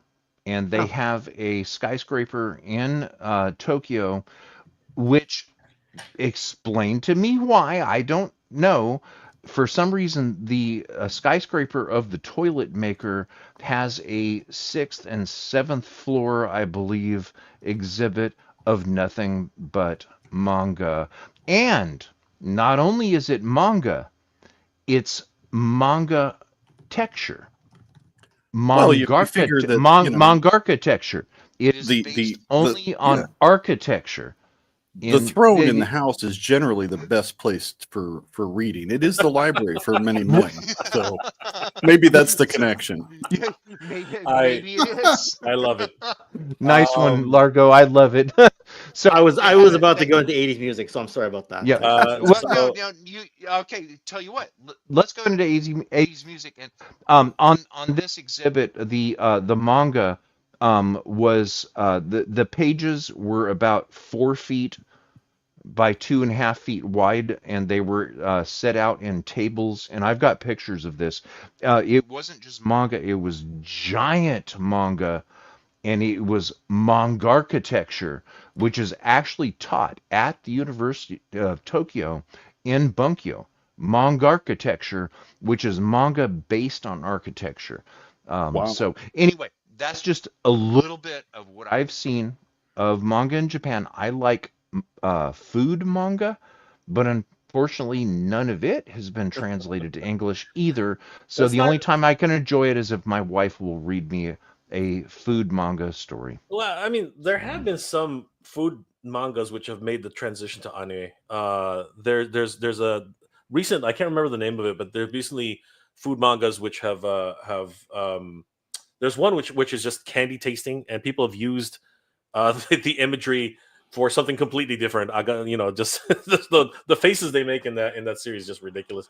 But more recently, they've done a lot of animes with food where they like interdimensional crossings, where people from different worlds come into our world just to have cooking from our French restaurants or Japanese French restaurants. It's really quite strange. But one thing that so you spoke about Studio Ghibli at one point, right? Studio Ghibli, and one of the biggest things about that is that whenever they cook something in Studio Ghibli, it's like absolutely like people are saying that it looks better in anime than it does in real life, which obviously with the hyper realistic colors and everything like that, of course you can draw from that, right? So it is fascinating. And you know what? I did want to say thank you so much, Princess Cagley. We will definitely 100% meet. Oh my God, if you're gonna make the trek out 2 hours, I will. We will definitely spend a lot of time together, brother. Like seriously, thank you so much. Honestly, I'm so grateful for Princess Cagley. Like, seriously, I don't know what to say. Like honestly, I'll be over the moon for that. Tokyo Override, yeah, we definitely know. Like dude, Dallos, get out of town, man. You're like if you're into giant robots, okay. If you're into robots in general, like I'm sorry, you're not going to get anything past. I think you're preaching to the choir here, Largo, man. Like this is like we're you're way over your head. Oh, yeah. We're way over our head at this point. I'm definitely a big O fan from way back. I've recently been revisiting the Lodos cycle. Lodos is beautiful, man. So beautiful. The Yeah. music is great. The story is cool. The secondary what do you call it? The second series isn't quite as good as the original OVA, but yeah, it's You know what? take what you get. Again, when you get into like television series animation, right? You're not going to get and things have changed. Things have changed completely, right? Like things have really changed. But I have noticed that like television animation is interesting now because I watched television animation as it's broadcast in Japan, and then when they bring it to DVD, they actually go back and actually redo the animation, which is incredible. I thought that was an incredible process. If you watch some of the Dragon Ball Super episodes as they're being broadcast, the animation is actually quite poor. And then when you actually see the DVDs, it's incredible because they're reselling it, right? They're trying to entice you to buy it again. So it's actually really interesting that way. Ceres Lupan, back in the day, people had to travel to Japan, buy anime with subtitles.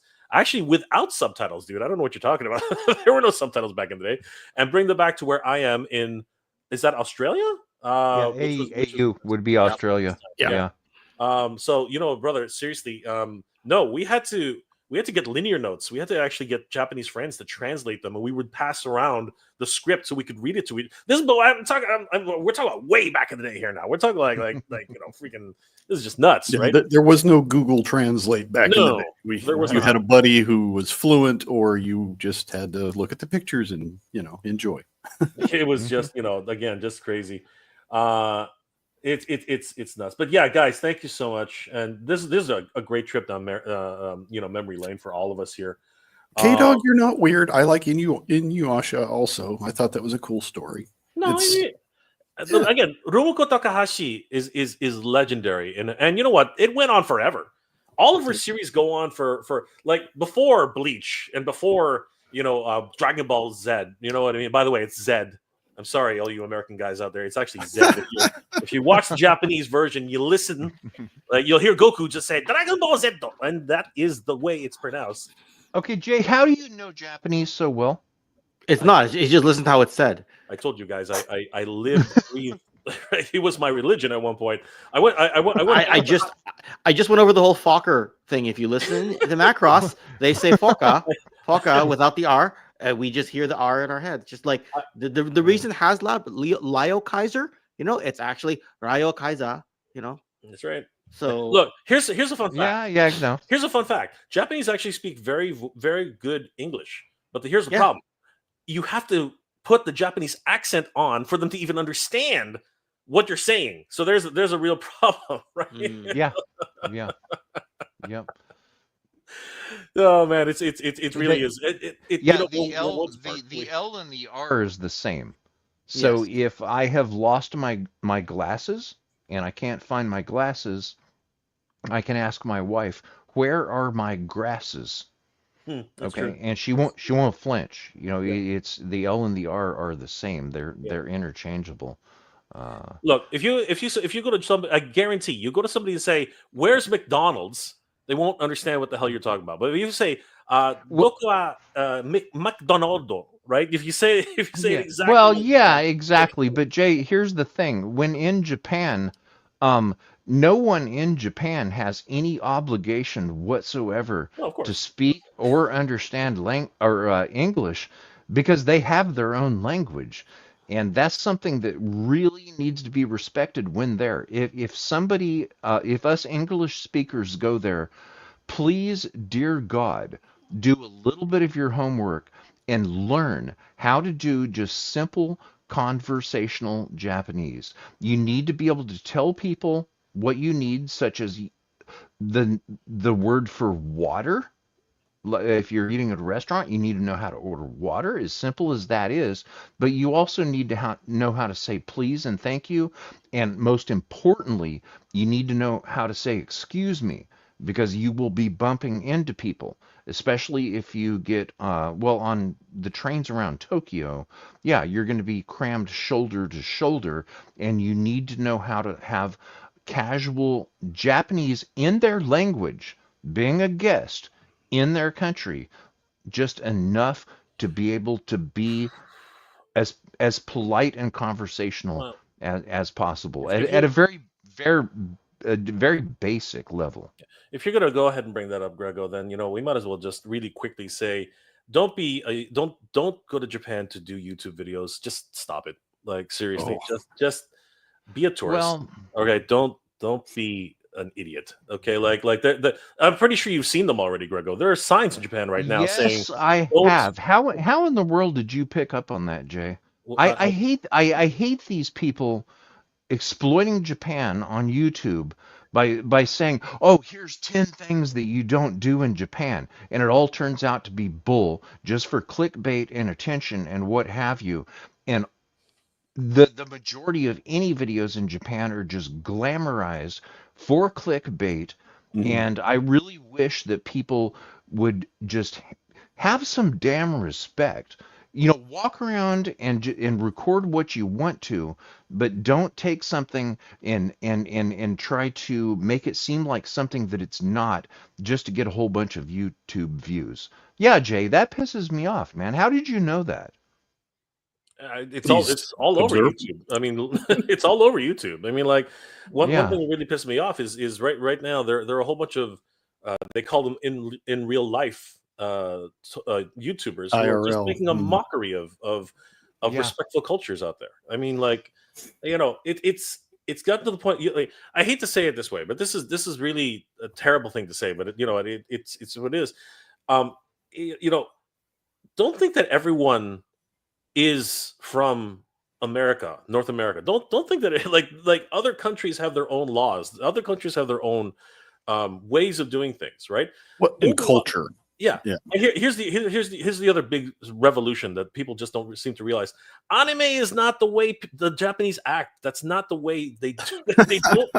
They don't act like they do in anime. That's like they don't scream at each other. All right, they don't yell actual special moves and attack each other on the street. That's not what happens. Okay. No, they tend to be much more polite in public.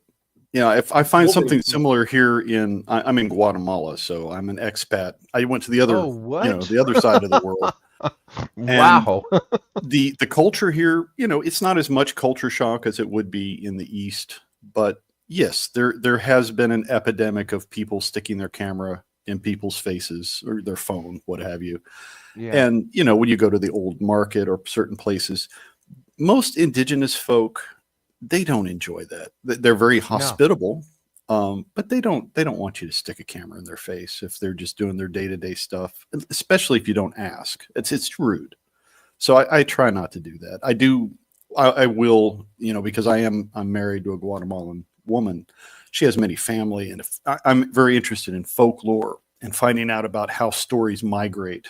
Like La Llorona is a big story here that has gone on forever and ever of the weeping woman. But yet the same kind of story is in Japan's folklore as well, and in many other places. So it's those curiosities of, we have this similar story of the forlorn bride or the banshee or something like that. It's like, how is it all these different cultures have a very similar mythology or storyline? So I like to talk to people about those things, but my Spanish isn't great. So my wife helps with that. But yeah, just be courteous to the people that you're visiting. You know, you are a visitor. You're a stranger in a strange land. Be polite. That You know, is Largo, I'm glad that you touched on that because you've given a regional perspective of something that I was wondering and thinking about. Now, you say don't stick a camera in someone's face. Okay, now here are the differences that I've noticed in Japan and the US recently. Now, if we go back to 2006, I remember the first time I visited Japan with my wife to meet her parents uh, before we got married. Um, everybody was on their phones. They had screens. Everyone in Japan was just like this. They were looking down. Now, that was not the same in the US at that time Hmm.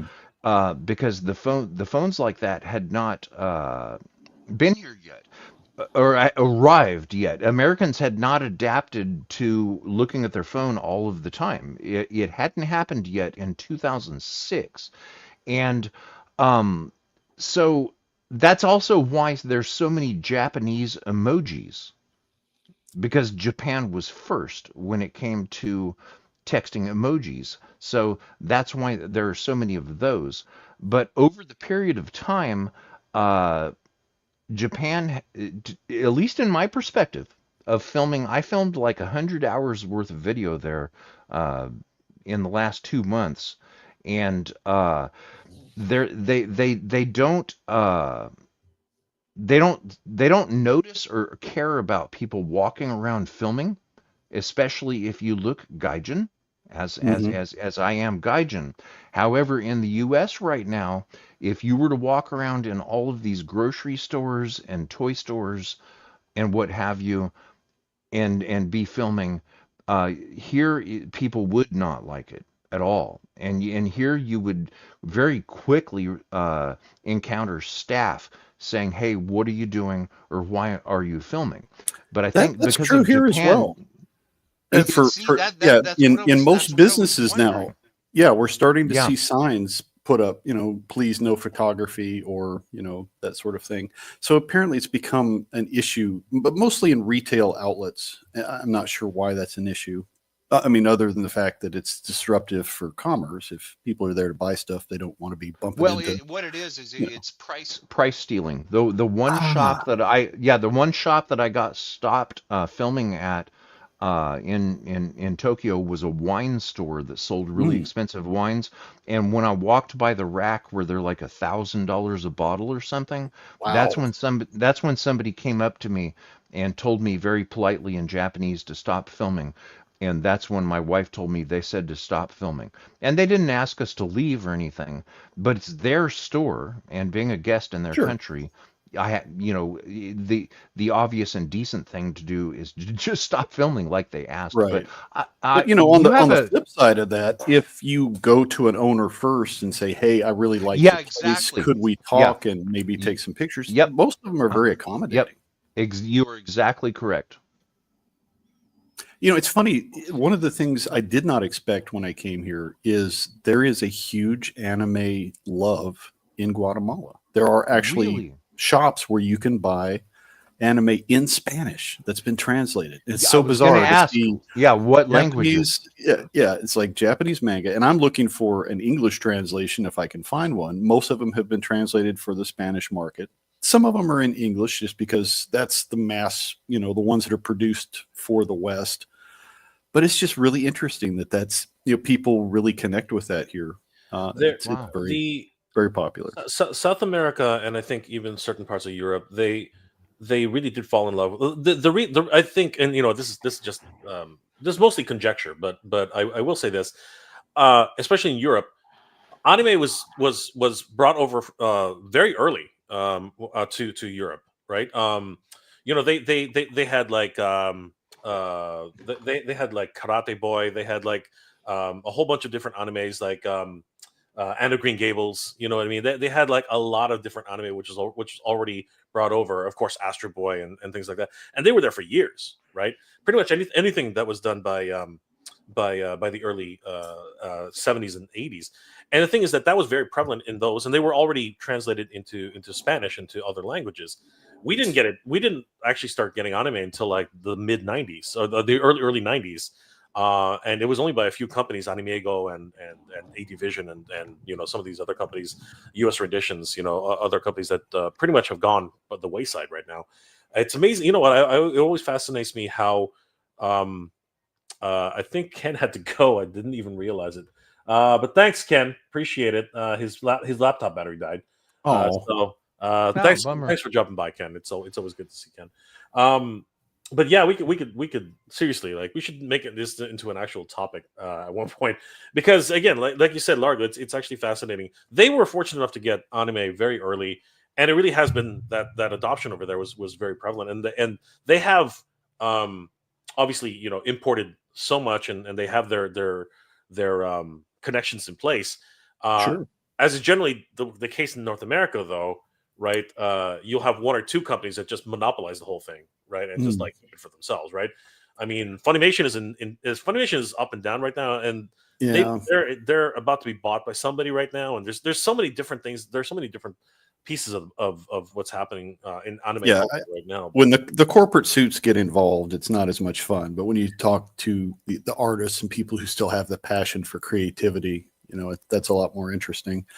The cross-pollination to me is so neat. When you see something that starts, as an idea in Japan and becomes whether a manga or an anime or both, and then it inspires something in the West, or it gets transliterated into something similar, and then it goes back and forth. That's always fun to see how different creatives from different cultures will take something and go, yeah, I can resonate with that. It's cool. And then sometimes it gets translated into toys as well. Yeah, like there's so many different things. Which again, the anime machine is interesting, and because it's funny how the exporting market of anime and SH Figure Arts and all these toys have now made that transition, right? Like what's it called? SH Figure Arts, Mafex. Mafex, yeah. yeah. I have several Mafex. They're my favorite. I have some SH Figure Art as well. But Yeah. the level of craftsmanship compared to what we get with the mass-produced stuff from Mattel and Hasbro, it's just on another level. Of course, different price point, but the attention to detail, I really appreciate. Yeah, but it really is that specialty market, right? And Yes. it's the thing is that they really have found a gold mine in North America for people who are looking to consume this stuff right now. And Princess Cagliari is correct, obviously. Funimation was merged into Crunchyroll, which is a I didn't know surprise. that. Which is a surprise because at one point Funimation was much larger than Crunchyroll due to the Dragon Ball Z connection. Sure. Because they had that for such a long time. Now, are you persnickety? Are you a purist for the original Dragon Ball, or because I hate it when people say Dragon Ball Z or Dragon Ball Z, and it's like, do you know there was an original Dragon Ball that was really really good? Dragon Ball was here in North America. Sure, I mean, Goku grew up. Yeah, it's Akira Toriyama's vision of what Journey to the West would have been.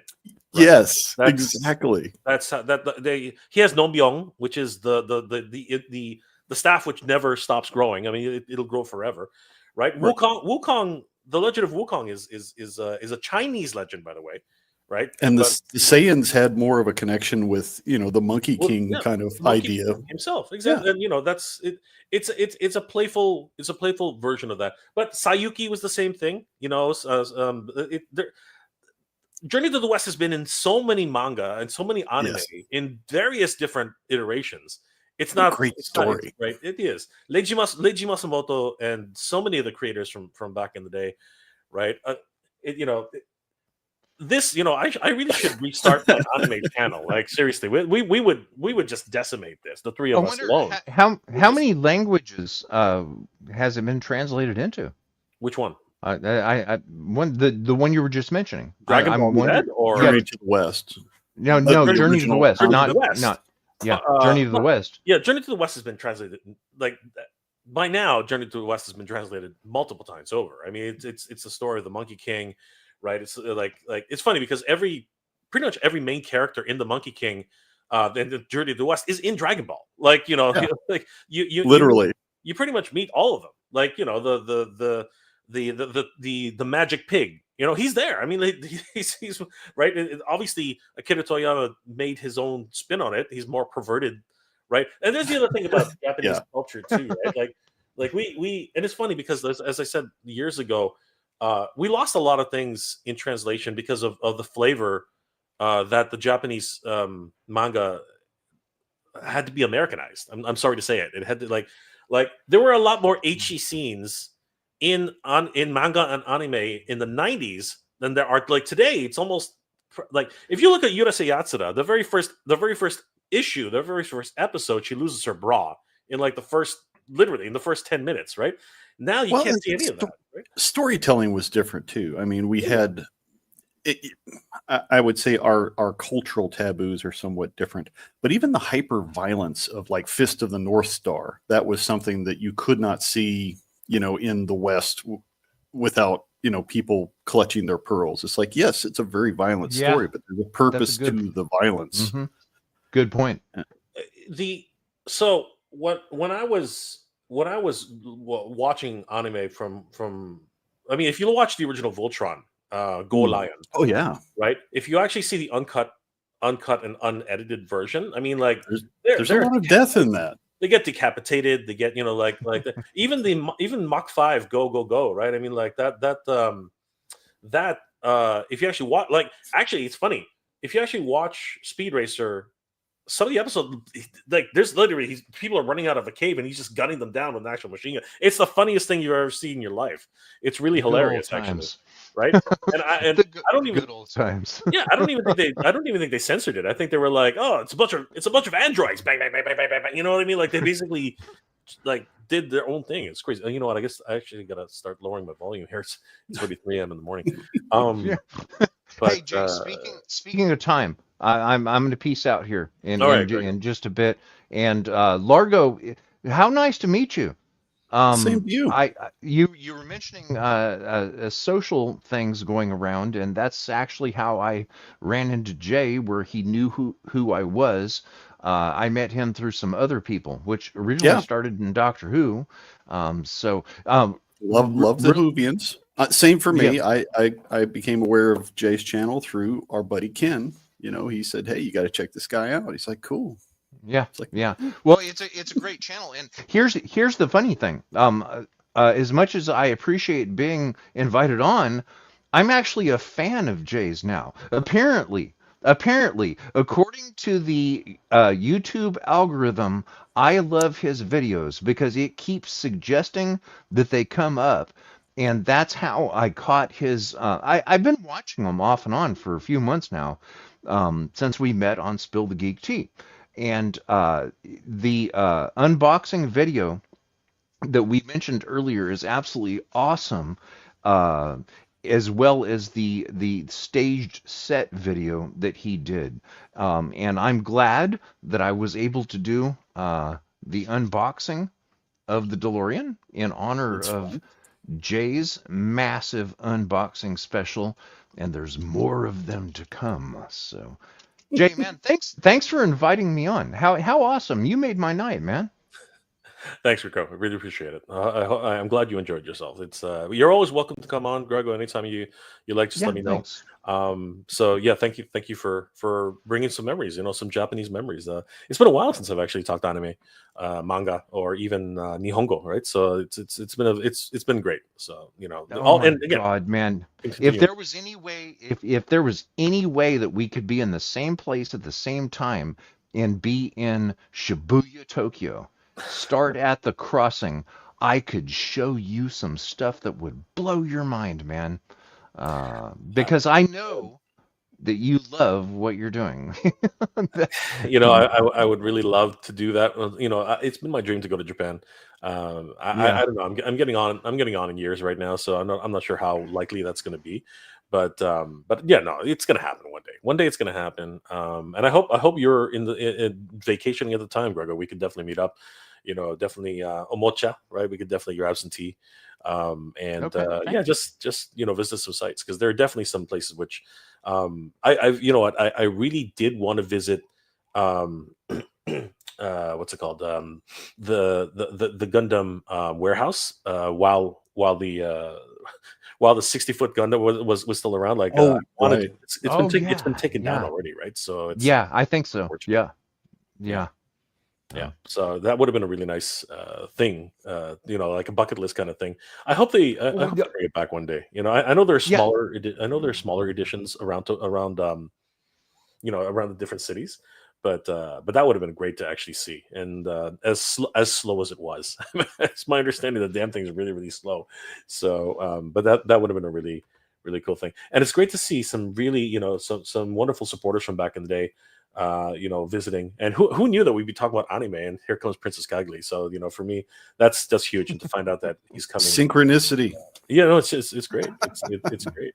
But yeah, Grego, have a good night. Thank you so much for attending. Okay. And we'll do this again. I mean, like, it's always fun. And Yeah, yeah, I'm down for that. And nice to meet you, Largo. And Nice to meet you as well. hope everyone enjoyed. I very much enjoyed this conversation, and I think others will too. So, peace out from California. Good night. Bye. take it easy, Grego. Have a good Good night. night. Yeah, Jay, I feel the same. I love a good conversation. And when you're in the mix, a good conversation is usually to be had. So. Thanks, Largo. I appreciate that. And I knew that you had a wonderful love of anime and of course action figures and such. So it's great to have you on. I'm going to be open. I'm actually going to Mr. Home Kid actually sent me some things, and I wanted Neat. to share them with everybody because this is something that I was not expecting to actually arrive today, but it did arrive, and Well, cool. I'm very excited. I think I'm gonna bow out as well, Jay. It's Okay. about 2:00 my time, and my coffee's starting to wear off. 3 But o'clock I yours. really enjoyed hanging out. Thank you for the invite, and I'll be watching your unboxing as I'm brewing the next batch of Thank you, coffee. brother. I appreciate it. And you know what? If you are interested, I would love to keep talking shop and talk Sure. more about that stuff. So, invite me on sometime on your channel. I would love to definitely keep this conversation going. Sure. Again, it's been literally years since I've really had a sit down and just talk anime for. Yeah, I'm certainly no expert, but I am an enthusiast. Yeah. And this year we've been shifting, a little bit away from the toys and plastic, more into lore and story and how those things connect with our lives. So that's kind of my mission for this year, is to find ways to connect people with, why do you love the stories you do? Why do you love the action figures you do? What's the connection? And so it's been a different twist for our stories, but people seem to be resonating with that. So we're having fun. And That's awesome. Definitely Guys, anime if you haven't will already be done part of that so, conversation. please check out Largo's channel. It's always Thank great. Largo, before you go, please tell people how they can reach you and what are you working on right now? Sure. We're exploring what I call the layer philosophy. We're Largo's Layer. LAIR is an acronym for how we approach stories. So I shared that recently, and I've been putting out challenges to people to, learn about what you enjoy, analyze it, really look at Jungian archetypes if they're applicable. What makes your characters tick in the stories you love? Investigate how it affects our pop culture, and then what I call rewrite. Take those stories, look at how it affects your life, and then is there something there you can implement in your daily life, your hero's journey, if you will? What is it that inspires you, in the stories you love, and how does that resonate in your daily life? So that's the journey we're on. I hope people will enjoy that. You can find me on, Largo's Layer here on YouTube. I have a blog on my coffee channel, but if you go to the YouTube, you'll find mostly the same stuff there. So if you like storytelling, if you like lore, if you like, the fun toys and characters we enjoy, there's probably something there for you. So thanks. Thanks, Largo. And guys, definitely check out Largo's Lair on YouTube. You definitely won't regret it. Wonderful content, and of course, he dives deep into so many things. So, Largo, thank you again so much for joining tonight. Have a good Thank you, weekend. Jay. We'll You too. see. Okay. Yeah. We'll see you in the near future. Take care. Enjoy. Yep. Bye. So, guys, I want to thank all my special guests for dropping in tonight. It's been a great, trip down memory lane for myself, and to end off the night, because it is about 3 o'clock in the morning here. I wanted to unbox this package that Mr. Home Arcade sent me because there's just looking at the open box right now. There's crazy stuff in here, and I'm shocked. I'm shocked that he sent this to me. I'm grateful. I mean, we had a conversation a couple of weeks ago, and I told him how my it's not a warehouse, but the service that I use to bring packages over from the US, in my stupidity, and really my negligence. It's all on me. It's all on me. I totally accept that. I had about, I'd say, $500 worth of merchandise stored at their warehouse, and because I just didn't have the money, I had it. I let it lapse multiple times over. They messaged me a whole bunch of times. I paid the minimum on whenever it was necessary, but I think 1 month something happened to my email and everything was going to spam. I didn't even realize it, and they ended up liquidating quite a few action figures, like pretty much just gone.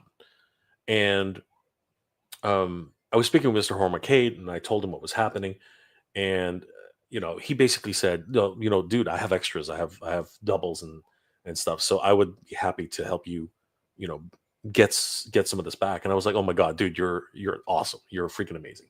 So he sent me this package, and I was shocked. I'm shocked to see how many figures are in here, and I just wanted to go through them and really, basically react to what's in here, because this is insane. This is literally insane. And I want to thank Mr. Home Arcade so much for sending this my way.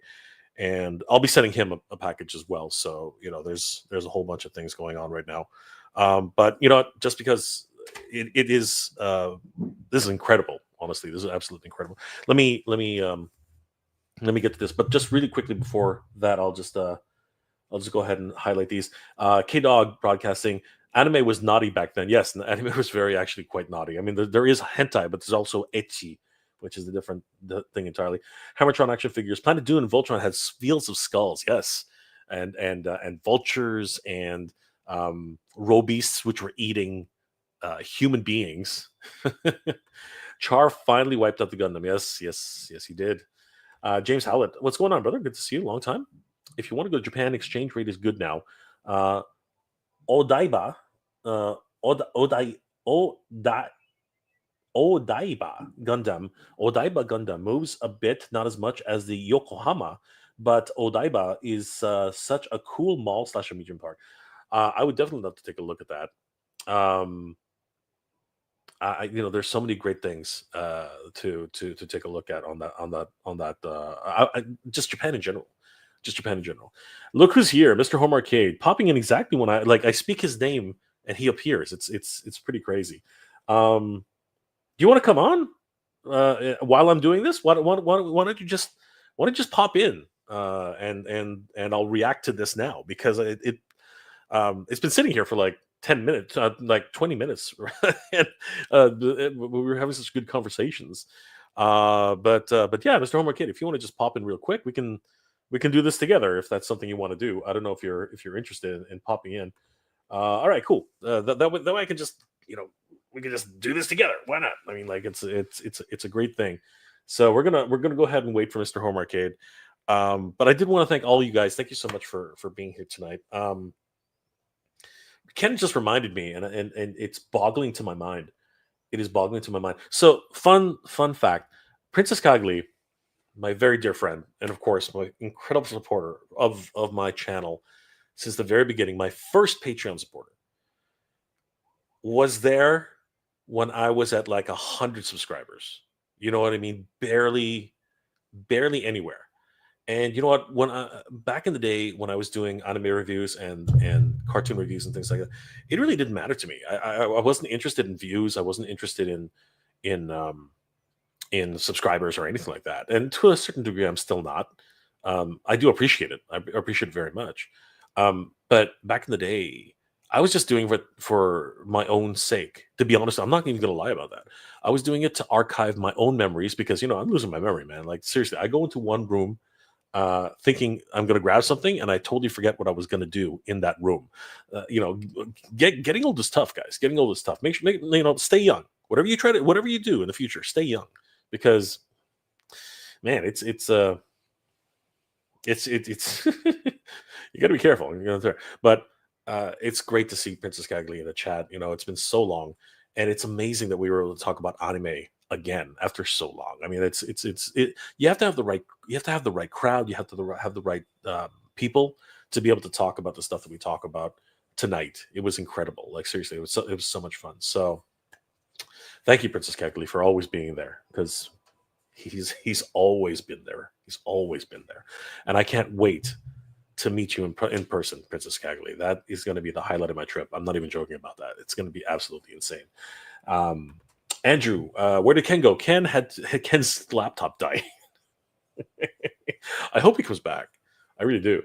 But Ken's laptop died, which is unfortunate. It really is.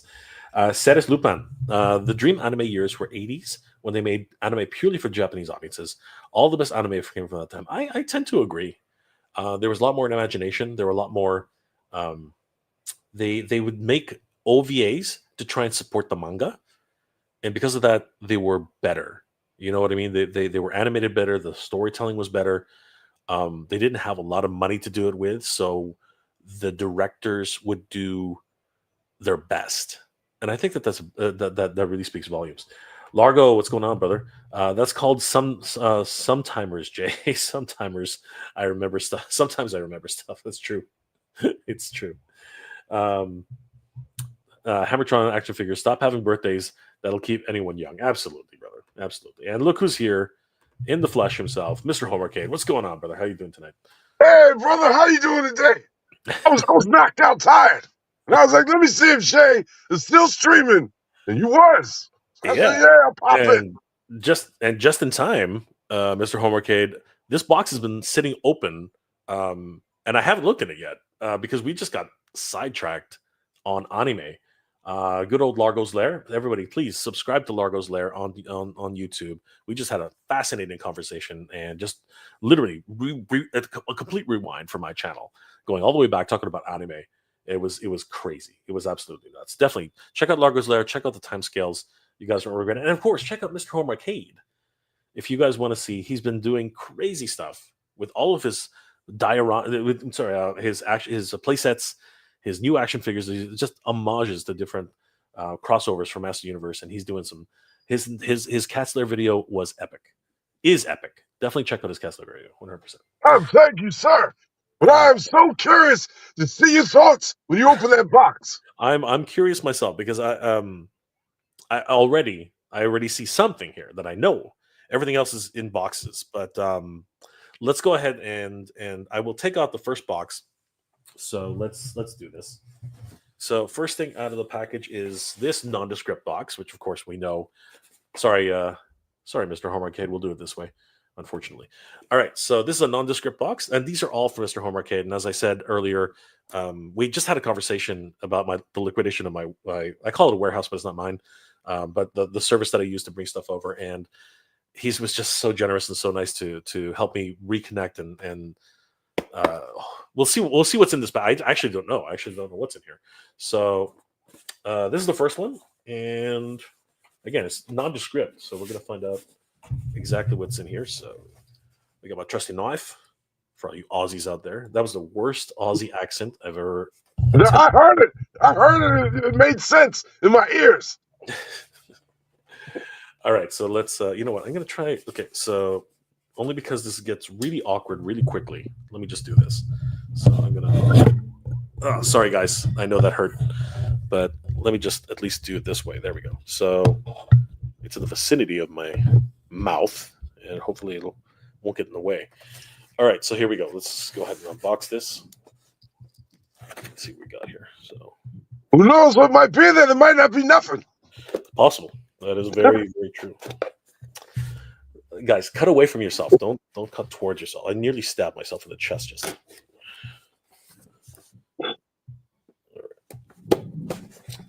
Why are these things so difficult to open? What the hell? Okay.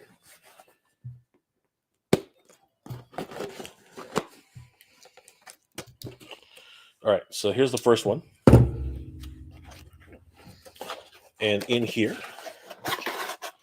there's the so I know it's a Origins figure just by seeing this. I already know. All right, so here, guys. I haven't even taken a look at this. So ready? 3, 2, 1. And I need a grip here. What the heck? What the hell? Oh, wow! shit. Holy crap! Oh my god, that's crazy. That's freaking crazy. Thank you, Mr. Hormocade. No problem. It's a nice big-bodied figure. That is crazy. He's nice. Of course, fun fact, everybody. Mr. Home Arcade, as far as I know, was the first one in North America to even have this. So as far as I know, this Yeah, me and what's his name?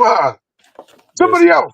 Me and somebody else. We ended up finding it first. Had maybe like 4 months before everybody else. just incredible. Thank you, Mr. Home Arcade. You're welcome, brother. So I hope you have some coffee because this one's going to take a little while. I'm not going to lie about that. All right, let me just put this back in. So that is the first, and there are a ton of packages in here. So this is actually kind of daunting and scary right now. All right, so get in there. It doesn't want to go back in. All right, that's the first one. All right, so that's that one. Here's another one. This one's actually even taller. No, actually, I think it's about the same size. All right, let's try to get to this one here. I think. All right, here we go. So I need a sharper knife, is what I need. Mr. Home. You want them X-Acto knives? I do. This is the knife given to me from my friend on his wedding day.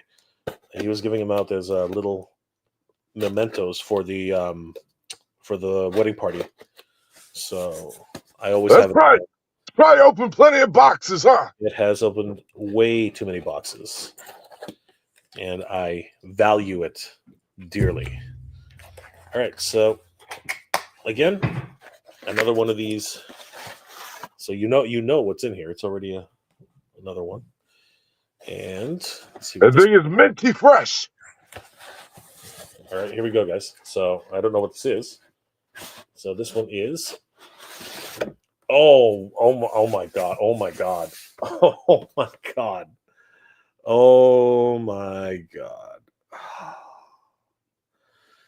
Oh, jeez, Louise. And I got to be careful because I don't want to say the wrong name. Mr. Home Arcade, thank you so much, brother. Oh my god. Oh my god. I thought I'd lost this forever. Seriously, out of all the figures that that I lost, out of all the figures, that this is the one I really, really wanted. It's Cyclone, guys. This is the one that this is my absolute favorite gimmick. So my favorite figure of Master Universe is always going to be Manny Faces, but this was my favorite gimmick. I would spin this guy for hours. Like seriously, I love this, and when I had 3 of these because I wanted to open 2 of them. One of them keep stationary, the other one to be free spinning, and the third one just in case I lost one of the other 2. And the fact that I finally at least got one, like, dude. Well, I can't wait till you actually try it. Thank you. This is this thing. Like I'm gonna do a review. I'm gonna do an actual review and tell everybody what I think of the spinning feature of this, because this is, oh god. And hopefully this means that we're gonna get a freight zone very, very soon, because apparently, according to our good friends, Mr. Hormocade, according to our good friends over at Toy Habits, this freight zone might be massive. This freight zone might be freaking massive. Anyway, we're going to keep this safe by putting it back. Well, I can't wait till you try out the play feature. Thank you, brother. Thank you. This is, I'm at a loss. I'm at a loss. I can't. Jesus, that to me is absolutely insane. All right. Now we've got some loose figures here. Oh, well, they're not in mailers. Sorry, they're not mailers. Oh, man. I did I really? Oh my god, guys! Holy crap! Did I mention that? I don't think I did. Yeah, I that was on the list. I know I lost it. I know for a fact it was liquidated, but bro. Thank you. That's a nice one. I like that one. Reptilex. You know what? I love new figures, and Axel Jimenez. This like the work he's been doing lately is just insane. Like this guy, I know he's a kit bash. You know he's more of a kit bash than anything else, but he looks so good. Seriously, he looks freaking amazing. Yeah, but still nobody got his legs. Still nobody got his body. Yep. He looks so good. This is so nice. Huge shout out. Thank you so much, Mr. Homer Kid. That's No problem, brother. man, that is. I am beyond. Oh my god. Oh my god. Like I already see it. I already see what it is. Is that the big boy in there? Dude, you know what? Honestly, fuck me. If I had lost this guy, if I had, because you know what? As a lot of people know, this wave is being discontinued, as far as I know. Right? They've already talked about it from Entertainment Earth, and Duncan has already been pretty much shelved. Like it's my understanding, and people keep telling me, "What the hell are you talking about? They're peg warming up." That may be, but in terms of new additions, right? That might be. No, they're. I don't think they're going to make them anymore. Now, I fully expect, and I'm not going to lie about it. I fully expect that this one will eventually be reissued because he is the man. He is the man. But at least in the short term, I cannot go without this one, and it really did hurt my soul. Literally, just hurt my soul that it was liquidated. Like whoever is at that auction is going to get one hell of a huge payday. I got to tell you right now, freaking He-Man! Holy crap! This, oh god, and he looks perfect. He looks absolutely. Look at that face, man. God. Look at that ugly face. It's a good face.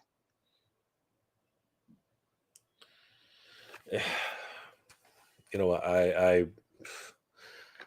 my favorite, honestly, my favorite freaking. Minty friends for you, brother. Thank you, brother. Thank you. And again, I got to be very careful not to say the wrong thing right now. But thank you, Mr. Homer King. Thank you. No problem. That's. You deserve it, Jay. I don't know if I deserve it because again, I'm an idiot. But which is your fault? Stuff happens. It should never have happened in the first place. I should have just think. Oh, Jesus Christ. Oh man, dude, you're. This is insane. I don't know how I'm gonna pay you back for this. This is insane. This is nuts. Like. Yeah, you know what? If I still had more credits and everything like that, but what appearance are you looking at? Evelyn. Thank you for Evelyn. Oh my god, beautiful Evelyn. Cartoon collection wise, I mean the color is what it is. I'm not gonna lie about that, but she's gorgeous. She's absolutely gorgeous. And again, if I'd missed out on this one, I would be kicking myself, and I was kicking myself. I was absolutely mortified to find out what happened to these. But my brother from another mother, man, like seriously, this is. Hey, brother, no problem. I try to. Some people they like the little tabs in them. You know what I mean? So I try to find you ones with the tabs still in them. You know, that's not such a big deal for me, but I do appreciate the effort, bro. Like, thank you. Like, seriously. No problem. Like, there's gonna be a lot of thank yous in this episode, guys. Like, this is just ridiculous. Seriously, holy crap! Oh my god! You must open the box backwards. Oh Jesus! I swore you would have seen this one figure first. This is freaking insane. Yeah, brother. Thank you so much for these, man. Like, seriously, I did not know how I was going to get all these. Like, again, in Canada, we just don't have the availability you guys have in the States. Like, I know that Target has a whole bunch of them, whatever. But here in Canada, these are fucking rare. Hey, man, you sent me the list. I made sure I delivered. Fucking Webstar, man. Like, the oh god, the Masterverse version of Webstar is impossible. You cannot find him anywhere. Like without a scalper priced to the ass. It's crazy. This is. And if you would have wanted him too, I probably would have got you him. Oh man, look at that. Thank you, Mr. Homework. This is No problem, brother. That's a beautiful figure. This is insane. Oh, jeez Louise. And this, you know what? I'm not gonna lie. They're doing this guy dirty in the in the movie coming up. I really hope they fix that. I really hope it's just a troll. But what is Master Universe without Beastman? Seriously, what is Master Universe without freaking Beastman? The fact that they're doing what they're doing, like that is insane. Who's Goatman compared to Beastman? Come on, Mr. Homework. Seriously, who's Goatman compared to? I love Goatman. You're right. Don't You're get me right wrong. about that. But it's motherfucking Beastman. Come on. That's a nice looking beast, man. I love the cartoon collection. This is crazy, dude. This is insane. I can't believe you put this package together, brother. This is nuts. I'm shocked that it got there so fast. I'm shocked too. All right, so I don't know what this is. Let's find out. Yeah, they didn't say what it was back then. Now the mailer boxes, they got pictures of the figures on the outside. What the heck kind of tape did you use? Well, I just had you said I had to check the box to make sure the figure was in there. So I retaped it up. No, I'm just saying it's like I'm having actually a hard time doing this. It's crazy. Almost. I want to make sure those people in what's that? The people that check the packages, they ain't trying to take it. Yeah, no kidding. The people in customs. The thing. What is this? Okay. All right, so here we go, guys. What is this? Oh, I wish I had a drum roll. Oh my God, rock on. Oh God dang. Thank God. Man. Dude, thank you so much for these, man. Like seriously, like thank you, brother. This is just No problem. That's hard to miss out on that one, the Mattel Creations. You don't want to miss out on that. I mean, like seriously, this is again, it's just my own stupidity, man. It's just my own stupidity for not, you know. Here's a tip, guys. If you don't have the money, don't order like a shit ton of crap, because that's what happened. I had all these credits. I'm just gonna go ahead and tell the story. I had all these credits from Entertainment Earth, and I decided, you know, everything was on sale, so I said, screw it. I'm gonna pick up whatever I can, and then there was way too much to send over here because you have to pay the taxes on it in Canada. And I did not have the money for all those freaking figures for the taxes. So I was like, all right, I'll just hold on to it. I mean, I'm allowed a month and a half for free. And then after that, it was just small incremental payments. So I figured, you know, I can keep this up for a year or so, however long it takes me to migrate a few of them over at a time. Yeah, that was a mistake. And then all the emails started getting delivered to getting delivered to spam. So that's the way that is. There's one more in here. What is this? Oh, what the fuck? What the fuck? What the fuck?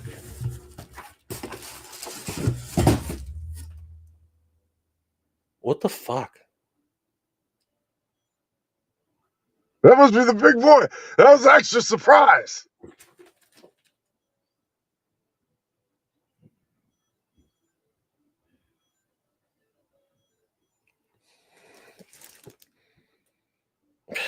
Jesus Christ.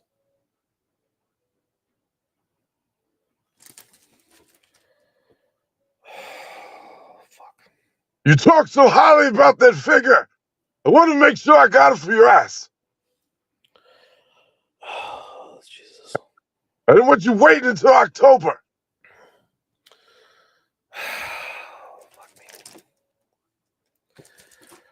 Oh, Jesus Christ. Thank you. Thank you.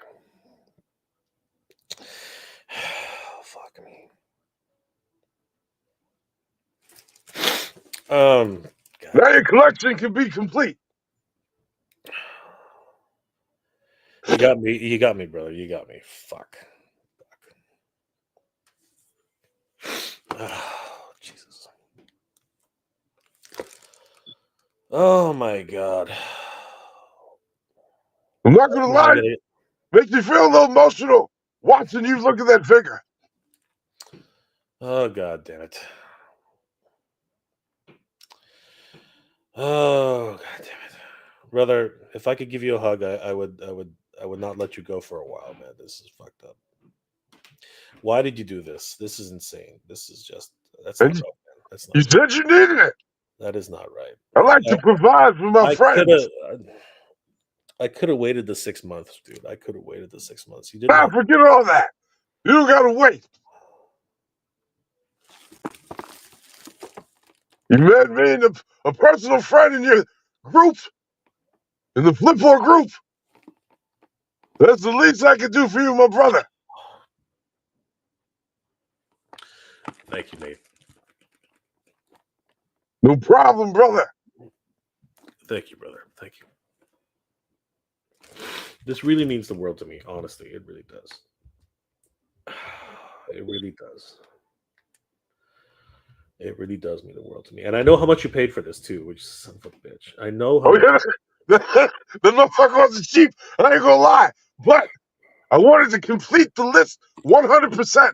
You lost out on a whole bunch of figures that you ain't have no business losing out on. Ah, God damn it, Nate. Yep, that's a rare one right there. See, yeah. God damn it, brother. Damn it. Damn it. Thank you, man. Thank you. Thank you. Love you, brother. I love you too, man. I love you, brother. I love you, man. Thank you. You're Thank sure the folks have made you upset. What is that figure? What is that figure? It's Wiley Kid. It is. Again, oh my God. Oh my God. You know, it's Jesus Christ. I ordered 3 of these. I ordered 3 of these because I knew for a fact that they would be. I knew it. I knew for a fact that they would be scalped to no end. I knew it. I knew for a fact that they would be scalped to no end. I bought 3 of these.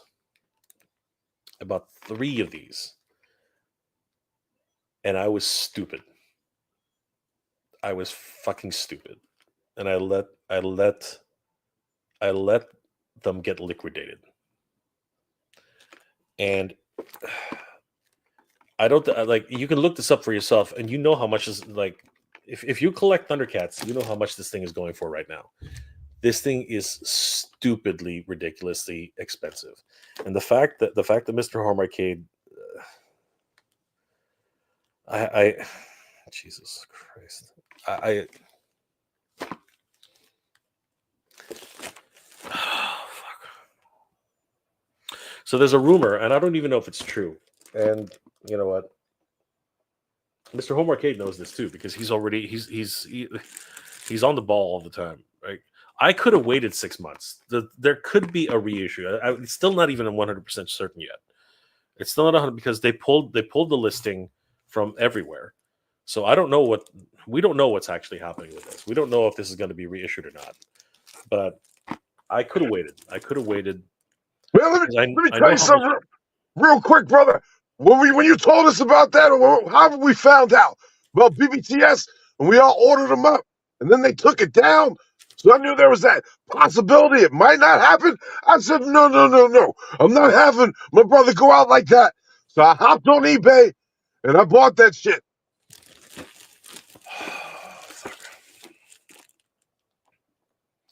Thank you, brother. This is the I have every other mainline Thundercat that's needed to complete this set. And I was hoping that by the time Castler got here that I would be able to open up every single one of these things together in one fell swoop, and that was not possible. It just wasn't possible. So I was a few weeks late. No, brother. Like honestly, God damn you, brother. Fuck. God damn it. Why do you have to do this, brother? Like seriously, this is beyond. Like this is beyond what I can truly say is even reasonable. This is insane. Thank you. There's no problem. That's not even the right word for this. I don't think there is a word for that. Like this is just insane. Honestly, Jay, I was happy that I had a chance to meet you last year. That meant a lot to me. It meant a lot to me too, brother. It meant a lot. It meant a lot to me that you came all that way. I mean, what was it? A 4-hour Well, trip? It was not. Yeah, it was like a 4-hour drive, but shit, you came from a lot farther. That's nothing compared to your freaking 18-hour drive to go get that Eternia, though, bro. That was insane. I'd take that trip again. I ain't gonna lie. Thank God you had somebody with you, man. Fuck. But thank you, brother. Thank you. I have not like that's not enough to say, but next time we meet, man, like not only is like every meal you have is on meat. Like seriously, this is insanity. This is pure. All I have is put that Michelangelo back on the shelf. Where is his ass at? Wait a second. He's still there. Hold on. Where is he? Oh, here he is. He used to be right there where Brave Star is. He's not. No, he's here. He's on the shelf. He's just. He's just down a little bit. Yeah, he took. He got parked down. He was never gone. He was always there. Oh, he was always there. He was just taking a break. He's never left, but. Oh, I can't wait till you open it up. That's a nice one right there, especially now that you got the brother and the sister. Brother, you know what? I had 2 Wily Cats. So I had 2 Wily Cats too, but the other one got liquidated. I was lucky that the first one came. Chilla was almost liquidated too. So if you would have missed out on Wily Kit or the other one, whatever the 2, I'd have bought you that too. Thank you, brother. Seriously, I have no other like. That's not enough. That word is not enough. Really, it's from the bottom of my heart. Thank you, brother. Thank you. Hey man, I don't like to see my fellow toy brothers go without. You know what I mean? Especially not you, Jay. Like, I'm not gonna say how much this was. You guys can look it up on eBay, but just that motherfucker was $150 plus. For fuck's shit. It's a $55 figure, and you heard Mr. Homercade. Like, oh my god, just $150 plus. But I don't care. The small price to pay for happiness. Thank you, brother. Thank you. I mean, no problem at all, man. I'm drowning in toys again. Like seriously, like you know, man, brother. When we meet again, it's on. It's on, bro. And anything you need, you know me. Anything you need, you just ask. It's if it's within my power, brother, it's yours. Right? I appreciate it, man. I'm so glad to be able to help you out, and I'm so glad to see you open that box. I was sitting on that stuff, and I'm like, oh, I can't wait to send this to my buddy Jay. You know what I mean? So I'm so happy that you're happy. Well, thank you, brother. You've given me a freaking choked me up at the end of it. So thank you for embarrassing me utterly in front of. I just can't wait to actually open them up. The toys are meant to be messed around with. And I will. They will be. They will all be opened up. Especially these. I've been waiting. I've been waiting to put everybody. Okay, so here's something quirky about me. I wanted them all to be in the lair at the same time. That was so I was going to wait 6 months to actually get this done. But what? So you ain't never put Lionel in the cat's lair yet? I was gonna do it on a video and share it to everybody, and but I was waiting for her. She was the one piece that I was waiting for. Well, now you can do it. Basically, I'm gonna open up all of my Thundercats figures, all of them, every single one of them. I'm gonna open them up on camera. Oh, so you never opened up none of them yet? No. Wow. I just don't have any room. You know what I mean? Like Yeah. this thing alone already takes up a crap ton of room, right? And you guys have seen it's actually downstairs, and it's taking up a whole bunch of room too. I have a place for it, just barely. And I was waiting for this one. I was waiting for her to show up, and now I can do this. Now I can actually do this. So in the next like a week or so from now, you guys are going to see a massive unboxing. It's just going to be me opening up fucking toys. It's going to be crazy. So, and it's all thanks to Mr. Homercade. That's thank you, I'm excited. I'm gonna be there for it. thank you, my friend. Hey, brother, no problem. I'm so happy. So happy you got that stuff. Dude, I'm Sorry I couldn't help with the G.I. Joe stuff, but that's not my thing. bro. You have done more than anyone should ever do. Like seriously, this would have been. This is way too much. This is way like seriously. That's whatever you need, brother. Anything you need. I like seriously. Like we're gonna build some. You know what, brother? We're gonna build something together. We are building something together. You know it. We're gonna. Oh, yeah. We're gonna make dreams come true this year. Okay, like seriously, things are gonna go absolutely bonkers. No matter what happens, brother. Like we're gonna be making things that people just are not gonna expect. I'm looking Right. so forward. Man, let me tell you something. I greatly appreciate you having me be a part of that project, inviting me in there a couple years ago. It meant a lot. I've learned so much. I've met some good friends along the way, and we still chat every day. Yeah, 100%. The people who have been part of this from the beginning, it's just been an incredible journey. Love that shit, man. Yeah, It's been a good ride. And it's just like Nia said the other day, this is just round one, you know what I mean? We still got several rounds to go. yeah. Thank you guys for what you like. I'm sorry, that the it's. I just got overwhelmed. I seriously got overwhelmed. Like it's just absolutely crazy. Like honestly, thank you for all being here, guys. And you know what? It's really late over here. It's like 3:40 in the morning. People are asleep, and I think we do have to actually wind it down. But thank you all for being here and sharing this moment with me, with Mr. Homercade and everybody here. I was shocked you were still streaming. Like I told you, I went to sleep early. I probably slept for about 3-4 hours. I got up and I was like, oh shit, he's still streaming. Let me pop in real quick. You can ask anybody here. I this is the first I'm seeing any of this stuff. Like I'm in shock. I'm in absolute shock. But Yeah, I believe you opened the box backwards. I thought you was going to see that Thundercats figure first. But I'm glad you've seen it last. thank you, brother. Seriously, I have no, I can't even express what I'm feeling right now. It's just absolutely crazy, absolutely insane. Guys, I want to thank my very good brother from another mother, Mr. Homercade, for just ruining me, absolutely fucking ruining me.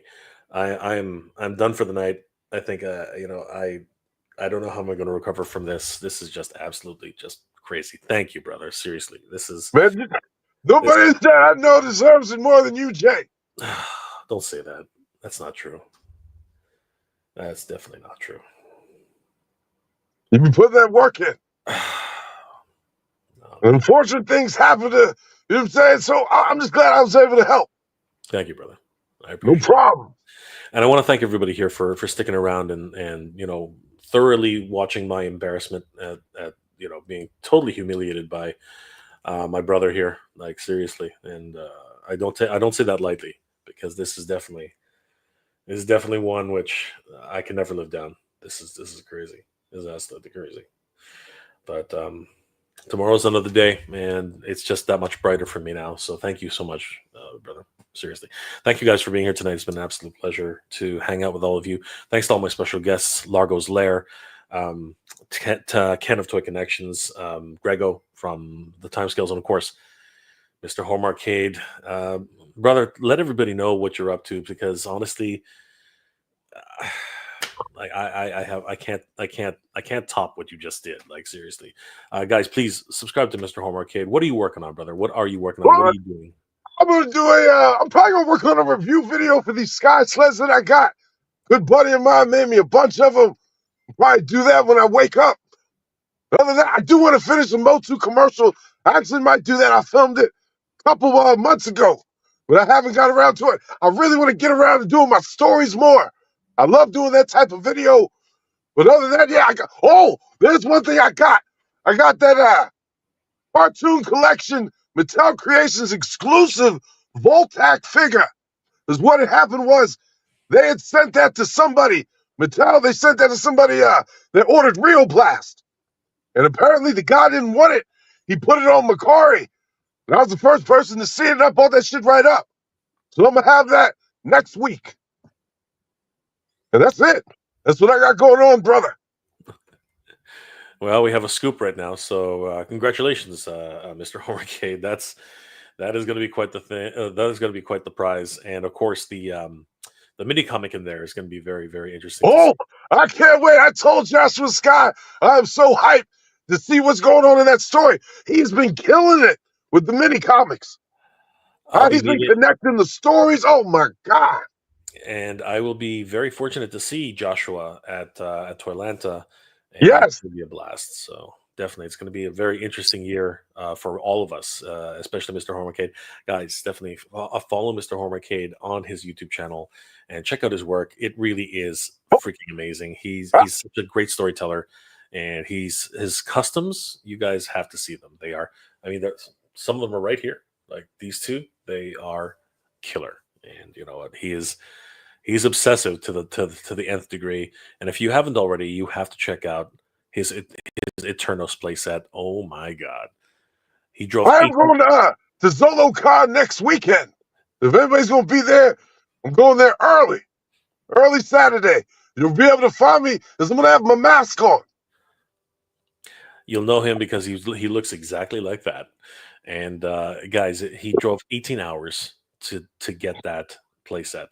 I believe, if I'm not mistaken, it was 18 hours there and 18 hours back. It was probably like 12, 13 there, 12, 13 back. But still, that's a long ass time to be driving. That's 24 fucking hours, dude. From PA to Ohio. No stopover, by the way. This was straight there, pick it up, and straight back. It was. But listen, for $400 for that big ass playset, you wouldn't do that shit, Jay. Honestly, bro, I'm not sure that I wouldn't have done it, but I'm not sure that I would have had the energy to do it. So, I was hyped, man. I was hyped. I did all that shit under the radio too. My wife didn't even know. She knew when you got home. I'll tell you that much right now. Oh no, I kept that shit hidden for a couple weeks. Because what had happened was we was moving a month. You know, once I got it, we was moving in a month.